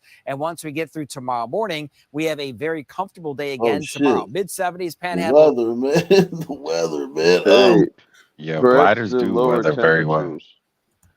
Maybe the lower temperatures will reduce casualties. Well, maybe the Jews, man. Ain't the Jews responsible for that, man? Yes. Yeah, you know the Jews changing the weather out here. Making it snow and Yeah, shit. man. Yeah, man. No doubt, no doubt. Them damn man, Jews. Some people require peculiar services, I will say. They said they mediated 344 ceasefires. Like, you know, I think we have to stop and here for a minute and just remember how fucking ridiculous this is. You know, like, bro. we need to stop treating this like this is some blasé fucking normal shit, because this is insane that this is needed in every city in the United States. Here go Baltimore. This is Baltimore. This is it in Baltimore, right up the road. Completely different city, completely different vibe. Nothing similar between the of the people. There's no like connection between the Baltimore people. Not and at DC all. people. Not at But all. I thought you got the same shit going on. I saw in the comment section on the video, I was watching that DC and Baltimore don't get along for some reason. Yeah, Is that I true? mean, like not so much these jail. days, but back in the day, Yeah. it was real bad. Jail and juvie. Yeah, in the jails. Yeah. Yeah, and because the street shit, I never heard of no niggas spinning the block up on some Baltimore niggas. I never heard no Baltimore niggas coming through beefing with DC niggas. I never heard of none of that. I never heard of. My sister went to a club in Baltimore like one time, and that's like the only person I know that and ever like went to Baltimore to hang out. Like I mean, we went to the harbor a few times, and I think they have an aquarium or something up there. I went to when I was younger. But as far as just like I never knew anybody from Baltimore growing up. Never knew anybody who lived in Baltimore. And I'm super close too. Less than an hour. Yeah, I know. Yeah, I never hung out in Baltimore. I never had nobody I could go hang out with in Baltimore. Now I did know some dudes who had a family up there, but their family lived there, but they moved from DC. And I did know one dude that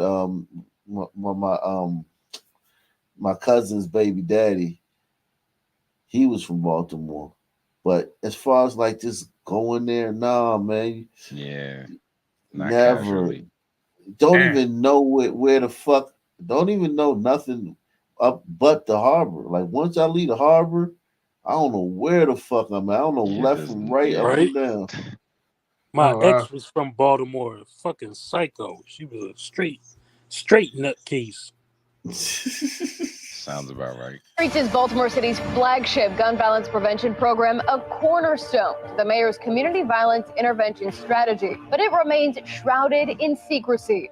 from how the program works. Have you seen the form that the Safe Streets workers used when they go out in the communities and talk to people, that they keep track of their mediations? Who its employees are. Will the city give us the names of the workers? And how it spends tax dollars. We have to have some transparency. We've been asking for that information for a very long time. Those are just some of the questions that I have been demanding answers to for years. Tonight, I'm going in depth on the Safe Streets program. Uh-oh.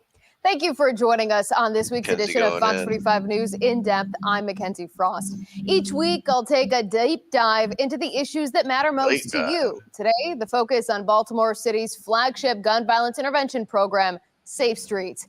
I've been investigating the Safe Streets program for years, and today we're looking at three key issues: the budget, transparency, and criminal activity. When it comes to the budget, we know that the city pours millions of dollars into two community-based organizations to run the Safe Streets programs. How the program uses that money isn't exactly clear. Safe Streets also suffers from a lack of transparency. We have seen hundreds and sent hundreds of emails looking into how the program operates, but time and time again, the city refuses to answer some of those questions. Safe Streets also faces scrutiny and criminal connections. The program, which employs ex-convicts, is touted as a second chance. Fox 45 News has found several cases where workers have continued to commit crimes, including some with gang ties operating out of Safe Streets sites. Safe Streets is in the business of preventing violence in pockets of neighborhoods across Baltimore City, from Brooklyn and Cherry Hill to Bel Air, Edison, and Sandtown. There are 10 different locations around Baltimore, but the workers themselves remain largely a mystery. It's through plea deals and digging up court documents that Baltimore City residents learn more information about the criminal history of people tasked with interrupting violence. Leaders inside City Hall often only talk about the concerns when we ask questions. Fox 45 News uncovered at least 6 people connected to Safe Streets in some way who were later found guilty or pleaded guilty to crimes like drug distribution, assault, or federal racketeering conspiracy. Most recently, David Warren pleading guilty in July 2024 to federal racketeering. According to the court documents, Warren was a member of the Black Guerrilla Family, or BGF, which is a nationwide street and prison gang. Warren admitting to participating in BGF meetings in 2015 here at this now shuttered Safe Street site along East. They had gang meetings at the actual headquarters. I bet half of them were gang members. Oh yeah, that motherfucking gorilla meetup. All the neighborhood gorillas. Harambe hangout.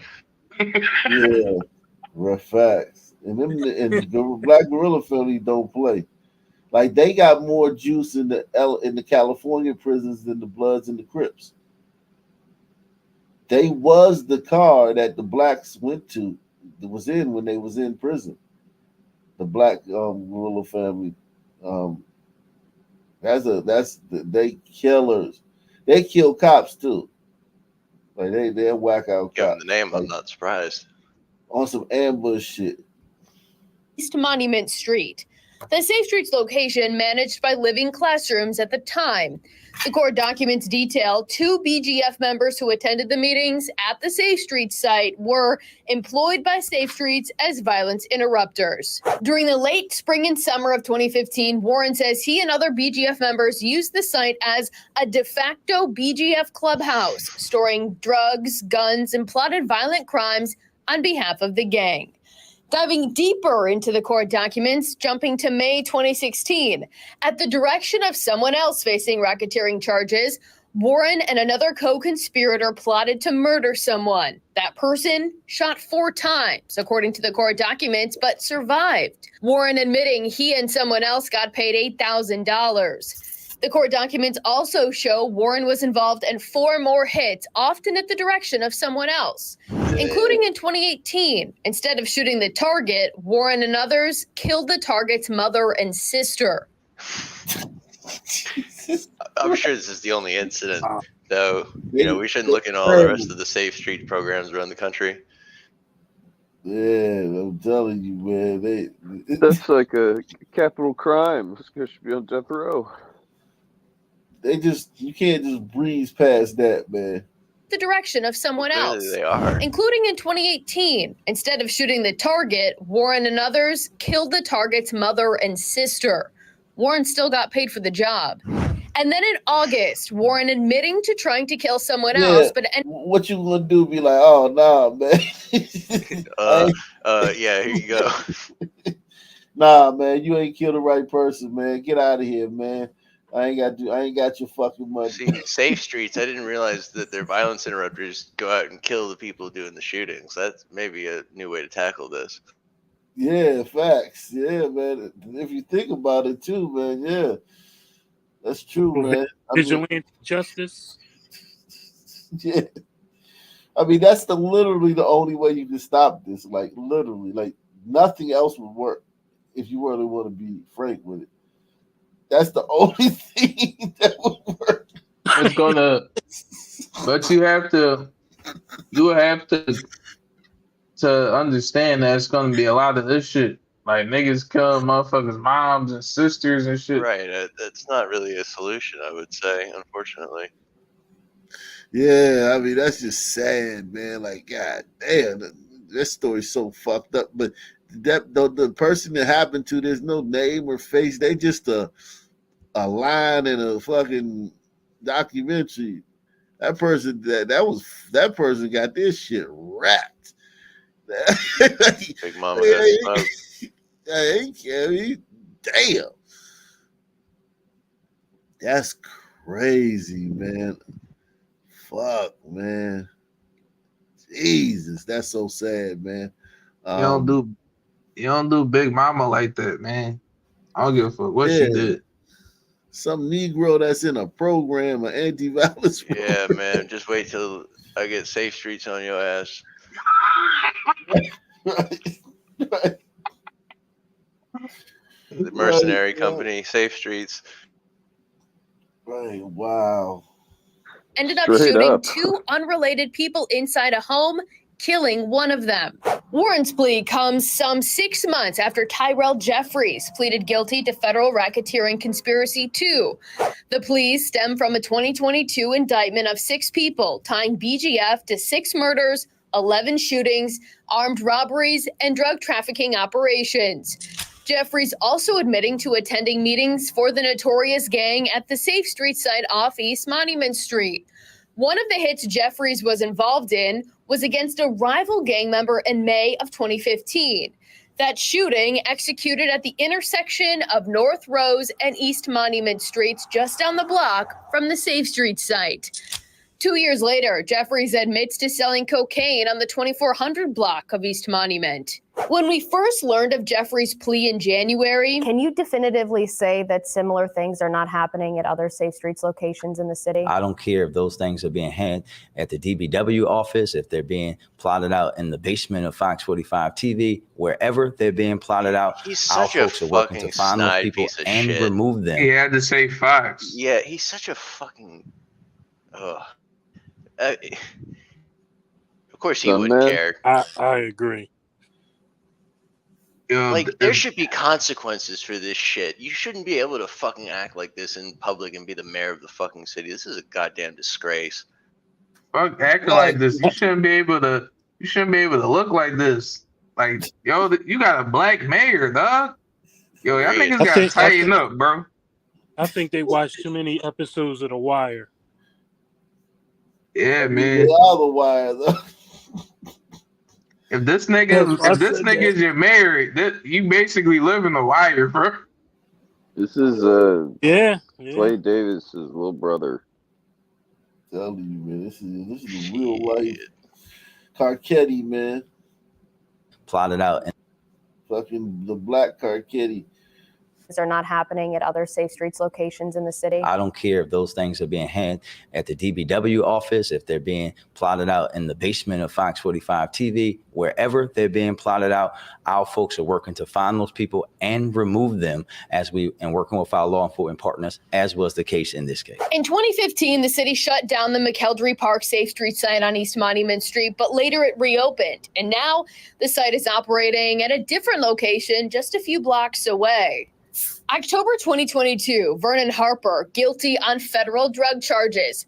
Court documents indicate Harper admitted to possessing fentanyl intended to distribute, and at the time of the crimes was working as a violence interrupter at the Brooklyn Safe Streets site. Those details, again, only revealed through Fox 45's investigations, not City Hall disclosing the information.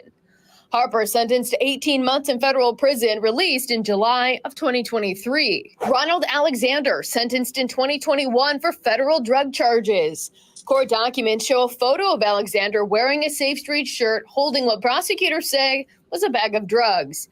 Prosecutors also say Alexander distributed fentanyl, cocaine, and heroin, and he was using his Safe Streets job to try and stop investigators from tracking him. Alexander... He's thugged out niggas. That's what happens when you hire all ex-cons to be violence preventers. He's thinking it's a great cover. This will totally throw him off. Yeah, this is bad, man. This is particularly galling kind of scam. You got Junebug and little Nook motherfucking patrolling the streets for justice. And they go and wipe that whole shit. This shit is corruption at the highest level, man. It just lets you know that, like, blacks, no matter what, man, the impulse control, like, we really can't even just blame us. Impulse, that what we lack with impulse control, gratification deferment, it expresses itself when we get power in positions like this, man. Because we have no ability to regulate ourselves, to you know what I'm saying? It's not even like about being a good person or a bad person. It's just, you can't control your impulses. You can't control your thoughts, your intrusive thoughts. Are sentenced to 11 years in prison. Real quick. I was taking some contract law classes, and the professor said, if you really want to make money, go into politics. Like, he was dead serious when he said it too. So you want to make some money and fly under the radar, get into politics.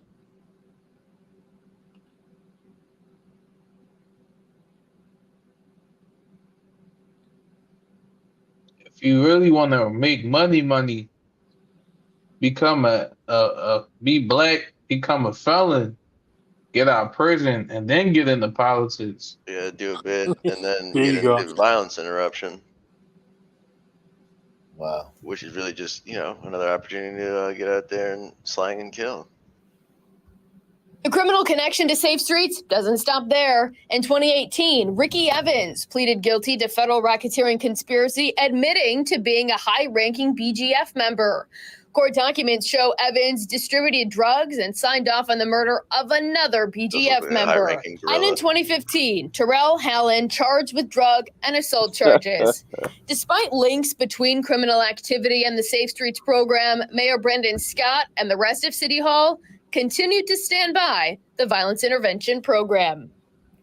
Now, in October of 2023, the FBI executed a search warrant at the Bel Air Edison Safe Streets location. The site was closed for 6 months, but has since reopened. We sent several questions to the organizations in charge of Safe Streets after that search, but their answers did not shed much light on the investigation itself. And in May of this year, Fox 45 News had the Bel Air Edison Safe Street site under surveillance for 5 days. The findings raising even more questions. Surveillance video and photos show a string of 3 days where not one person was seen going in or out of the Safe Streets. I was just thinking that they're being used as stash houses. Like, they're actually running drugs out of these places. Maybe they're going in the back, or maybe, it's got to be, it's something shady. If everything was on the up and up, it would just be like the camera would just come to the front door. Somebody would come, hi, such and such, come on and sit in the, like, it ain't, why can't they just open the door and welcome them in and sit them down and talk to them in the office? At any of the Safe Street spots, anybody. Like, it's just so, this air of secrecy is so like it's like, it's super shady. It's beyond shady. It's like, damn, like, y'all ain't even just shady. Y'all is like literally like blatantly running some covert. Yeah. Then you got this nigga sitting on the porch and shit. This nigga in his late 40s, pants sagging. Head glistening. Yeah, man. Site along Bel Air Road. One day, a man was seen wearing a Safe Streets t-shirt sitting on the steps outside the building. While sitting there, 2 teens were observed running out of a beauty supply store across the street following an apparent robbery. The owners of the store were observed running after those teens, but the Safe Streets worker appeared to do nothing. I questioned Mayor Brandon Scott about the surveillance findings, only again to be told their work is done in the streets. So I think that if you know the work of Safe Streets, you know that that work is in the street and not in the office. Their work to save lives. Drug dealing. That will be Oh my God. equal to you pulling up to a police district and saying, well, there's no one in here. They're supposed to be out in the street preventing crime. Now, LifeBridge Health telling us at the time most site hours range from noon to midnight. But again, the surveillance showed no activity at all on some days from noon to 8 o'clock in the evening. And those are just some of the questions we have about the Safe Streets program. We also want to know who the Safe Streets workers are, how they're vetted, Y'all don't even and how know they're trained. Only through our investigations fuck? have we been able to start to peel back the layers and really Y'all understand don't know the more answers? how Baltimore City is. Bro, this is how the fuck they don't know the answers to any of these. These are like some of the most basic questions, and they don't know the answers to them. Like, you don't know who's working, how they get trained. Like, how the fuck y'all don't know this shit? It's just flagrantly illegal. It's just breaking all sorts of laws, and it's just getting Right, away it with has it. been for like a decade. There's money. I say money because this program must be getting big grants and they must be chopping it up there in Baltimore. Yeah, there's some Everybody's city getting council a piece. member who's taking bribes and shit. I mean, the same shit is going on fucking everywhere. Maybe they're like independent contractors, so it's like kind of hard to find them. But either way, it's Spending your tax dollars. When Mayor Brandon Scott took office in December 2020, it was full steam ahead for the violence intervention program, Safe Streets, an effort that has been in Baltimore for nearly 20 years. At Founded by first, Dr. the 10 Gary sites run by a Slutkin. patchwork of community-based organizations. City Hall was shrouded in secrecy at the time when it came to how Safe Streets operated. The newly created Mayor's Office of Neighborhood Safety and Engagement, or MONSE, housed the oversight for the program, and City Hall controls the purse strings. Thousands of dollars in contracts approved by the city's spending board. Those contracts require mediations completed by Safe Streets workers to be tracked. MONSE hell often no. boasts thousands of successful Oh my mediations. God, no. No. These are who the people are doing this. go back, Oh, go back. hell no. Nigga, all these, how the fuck, y'all, like, do they realize that these motherfuckers are the parents of the people who's making the streets unsafe? You know what? Like, I think people know that, but when you got these ex-offender programs where people are coming home, there's all this. It's touchy. As a white person, you really can't say nothing about it. Like, this gonna have to be fixed by Black people in Baltimore, and Black people in Baltimore. Like, if you're a white city councilman in Baltimore, you can't say nothing about this program. You kidding me? You're racist.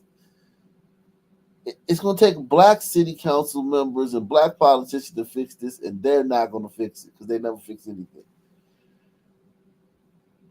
Thousands of successful mediations completed, but what counts as a mediation? Something we've been trying to figure out. Every Counts as a mediation. Yeah, that was a mediation right there.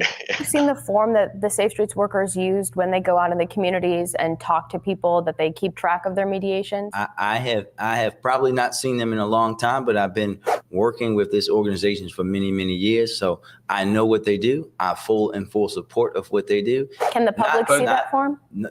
We're talking about a very privileged document, Mackenzie. Are you serious, though? A document does exist? We're talking about a very sensitive process. We cannot put those workers at risk just because we want to think about and critique and criticize something that some people don't understand. Can the public see a blank form? I think the public should trust and know, just like they trust our police officers, that these life-saving. So trust these niggas, these random ass ex-cons like they're cops. The conceit is just out of this world. This dude's a piece of shit, man.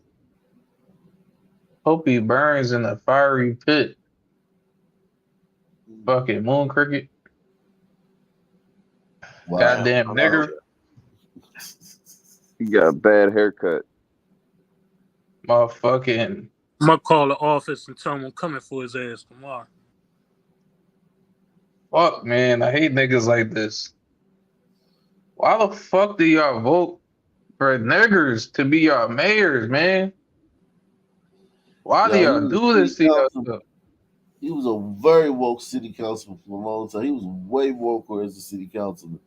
So he, listen, man. He basically said, like, don't worry about it. Like, what the fuck? Like, it's taxpayers putting money into this shit.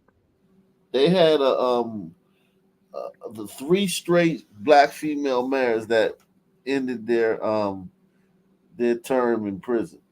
3 straight. And then they had a male who was an interim. But yeah, this is a corrupt city, man. 3 straight of their mayors ended up in prison. All black. They are out there doing their work. During an interview with a former Safe Streets worker, but they don't carry a form with them and keep track while they're out. No. Before Baltimore's worst mass shooting in history at Brooklyn Day, leaving 2 dead and 28 others injured, Safe Streets completed 5 mediations, despite the barrage of bullets. So they was down there breaking up fights. Does that mean 5 completed drug deals? Yeah, what the fuck is the media? Like, you can't. We don't know any of this shit because he's not talking about it. Like, you can't. They claim they broke up 5 fights though, because I remember I did this story when it happened. Later in the night, Monzi considers those mediations successful.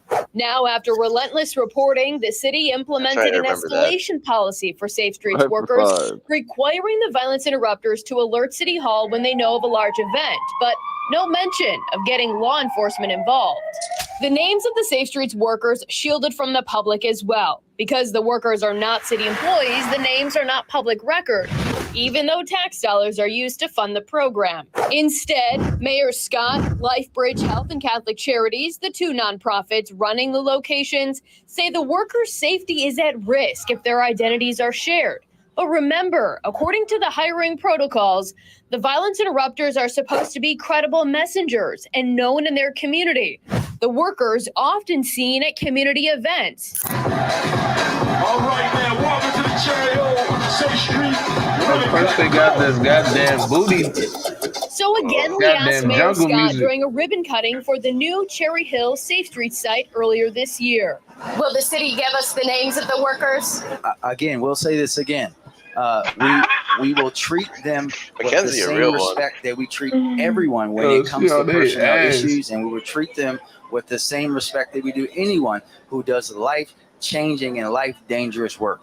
Before hired applicants get screened, a background check, interview panels with organizations running this site, Baltimore Police and Monzi all participate. Safe Streets workers often have criminal rap sheets. Sex crimes, child abuse, and arson bar someone from getting hired, but other crimes don't seem to get in the way. When a worker is charged with a crime, that employee is supposed to be placed on leave. But without the names of the workers, it's hard to hold the program accountable for following their own protocols. Transparency questions go beyond the employees. The public knows little about how Safe Streets spends money. In October 2023, another public records request resulted in more details about Safe Streets spending. Thousands of dollars spent on shoes at GameStop, Bath and Body Works, and more, totaling $4,000 at retail stores in Are just you 1 month. fucking Catholic Charities serious? telling Fox 45 News the shopping trips used to buy items to help Safe Streets workers build trust with the community. $8,700 spent on a trip to Cornell University for staff development.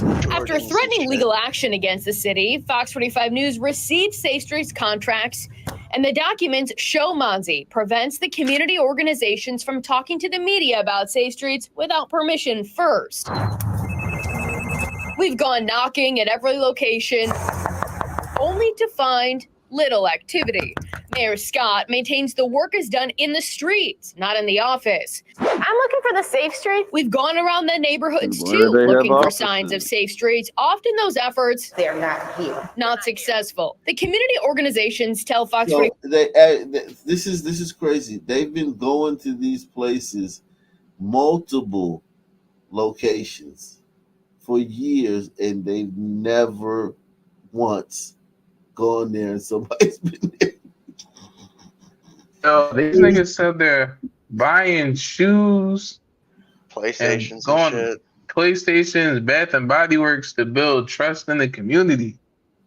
Like, Yeah, what giving out gifts, grease and palm. They're like think about it, like, hey y'all, we need y'all to we having a big block party here this weekend. There's gonna be thousands of people here. You go talk to the local thugs. You say, hey man, we need y'all to just like take it easy this weekend. You get them niggas a PlayStation. You know what I'm saying? Like seriously though, like if when let's not act like the crime there's some magic bullet that these niggas got. Nah, you got to give people stuff, man. You got to give some people stuff. You got to give them trinkets and prizes. Yeah, gives me that. Yeah, you got to do that, man. If you ain't doing that, man, you ain't even in the game. Hey, if you put the guns down, yo, I'll give y'all a scholarship. Yeah. How long can scholarship. it be expected that it'll last? Because eventually he'll commit some sort of heinous crime. Yeah, but this right here, man. This is a crazy program, man. 45 News, the workers are usually on the clock during hours when violence is most likely. City council members raising questions of their own during various oversight hearings and pushing for more transparency. No, they get over $20 million. Like, we have to have some transparency. We've been asking for that information for a very, very long time. I think that until we start to see transparency in data, I think that money should be held to a halt. But Councilman Antonio Glover's request, not honored. The city continues to fund Safe Streets and provide little information to the people footing the bill for the program. Now, Shantae Jackson was the first director of Monzi. She resigned in June 2023. I tried to ask her about the Safe Streets program many times, and I've also asked for a sit-down interview. Jackson walked away from our questions more often than not and refused to agree to do an interview with me. We're not talking about cherry picking numbers. Let's make sure we don't report that, okay? Okay. Director Jackson, can I ask you a couple of questions? She got real sense. Fuck cherry picking. We need them cotton picking numbers. Are you going to the next event? Yes. Okay. Okay, Director Jackson. Look at her. This woman right here. Watch the way this woman like the entitlement of not having to answer questions. You're getting $20 million and this program and you don't have to answer no damn Can I questions. ask you a couple of questions? I think the mayor said meet us at the next event. Are you going to the next event? Yes. Okay. Okay, Director Jackson, can you explain a little bit more about Roca? When can we learn more about Safe Streets? She on their ass. I know Stephanie they hate that Mavronis bitch. took over as director after Jackson left. She has been in the position for a little more than a year. So She this often is the director. Of course. Juicy. Yo, at the top, man. At the No, very no, top is never a son, dog. I mean, it's a lot of moving parts, man. You can't have a son in the charge of something. Look how many moving parts this is, man, and how much stuff got to be hidden. This is too Refuses much, to hand man. over details and materials surrounding the program both to us and to city council members. Whatever data was provided to Hopkins or whoever did that study, can you provide that same raw data to the council? We would need to look into that and get back to you. I think the reason we intentionally provide aggregate level data is because of some of the privacy and sensitive information that we referenced earlier. The public can see those logs? Those are not public logs, no. Why? These are logs that are being used over the course of someone's work to log what they're doing throughout the day. These are also not documents that I am the owner of. What? After the break, we're digging into where Safe Streets funding goes. An expert joins us live to weigh in on how the program is spending your tax dollars. And as we head to break, we're taking a look at some of today's top headlines. In a scathing three-report IG investigation, widespread safety concerns, and an abusive Yeah, work. should keep them sons on a short leash. Yeah, Mackenzie ain't fucking around with you goddamn baboons, man. Get back to work. Mackenzie on their ass. Mackenzie on their head and their ass, man. Salute to Big Larry, man, in the building, man. Shout out to him. Salute to Deluxe 247, aka Calvin, aka the real MVP, coming through once again. Mackenzie probably descend from a long legacy of proud Baltimorean slave overseers. Telling you, man. Mackenzie don't stop. And listen, think about it. When with her on their ass, they still like, fuck that shit. We ain't changed. Yeah, Mackenzie like, y'all. He's on their ass 200 years later. Mackenzie like, y'all apes gonna have to earn them bananas when I'm in town. That motherfucker, she doing all that. She been chasing after these niggas for years. And she never think about it though. Every time she been going up to their little, she popping up at different ones, and nobody's ever at any. No matter which one you go to, nobody's ever there. The urge is it runs in her blood. Yeah, man, slave catcher, man. That shit is just crazy, man. This is unbelievable, man. That DC and Baltimore. So we already know Philly. This is what's going on in Philly. Like, I already knows what's going on in Trenton. We already know what's going on in fucking Newark. Like, if you just go up, draw a line up the East Coast, draw a line down the South, draw a line zigzag down South, draw a line up and down wherever niggas are. They got their own version of this shit everywhere. Yeah. Crime and shit. And then it's a sister second in command and a white woman first in command. And a fucking bunch of niggas running around with orange shirts on, shooting niggas and selling dope. And they don't have to answer any questions. They don't have to provide any real data on if this shit is actually changing anything. That's the crazy part. Money laundering scheme. Yeah, so it's a lot. It's definitely some money. Listen, they get $20 million. That's what they said. I don't know if that's a year. I don't know if that's over the life of the grant. I don't know. 20 million is a shit ton of money. Yeah. I would like to know, man, whether that's over the life of the grant. I mean, so the cost of this in the country in general is like in the hundreds of millions, if not billions of dollars. Yeah. It's probably easily in the hundreds of millions. These are the programs niggas say that we need, but they never ask, like, how is this changing anything? We ain't get no programs in our neighborhood. Man, you get all the fucking programs. All of them. Like, think about your boy Trayon, right? His whole, like, let's just say he don't get caught. Let's just say that his buddy don't get caught, right? that it didn't turn state's evidence on him, right?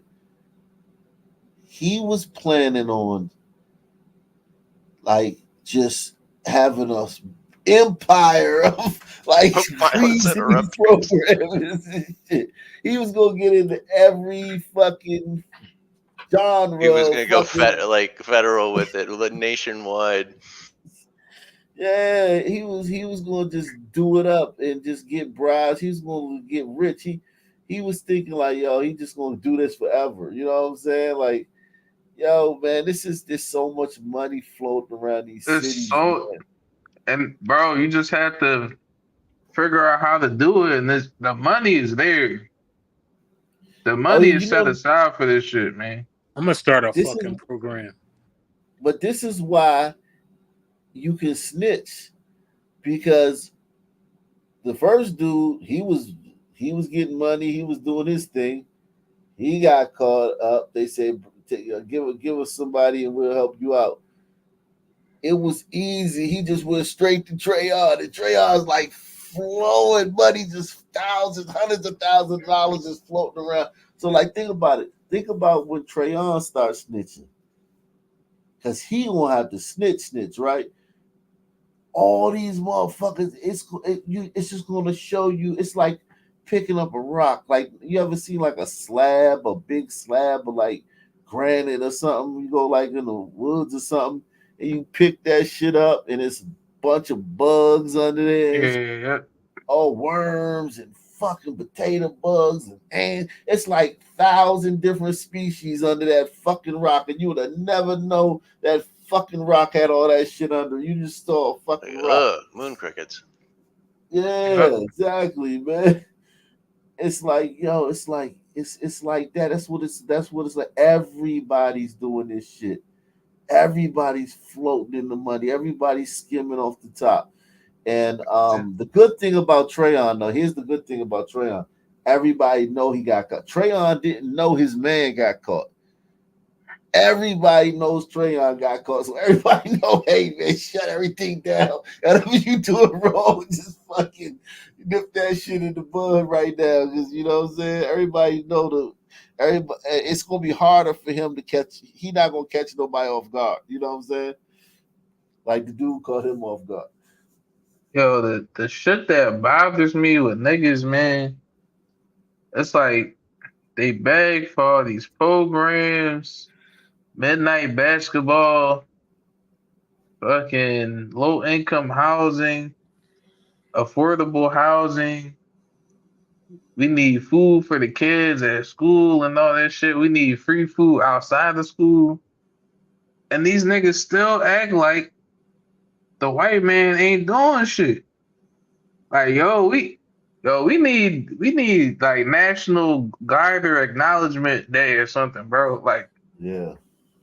Fuck that. We need It's a month sad. at least. Yeah, exactly, man.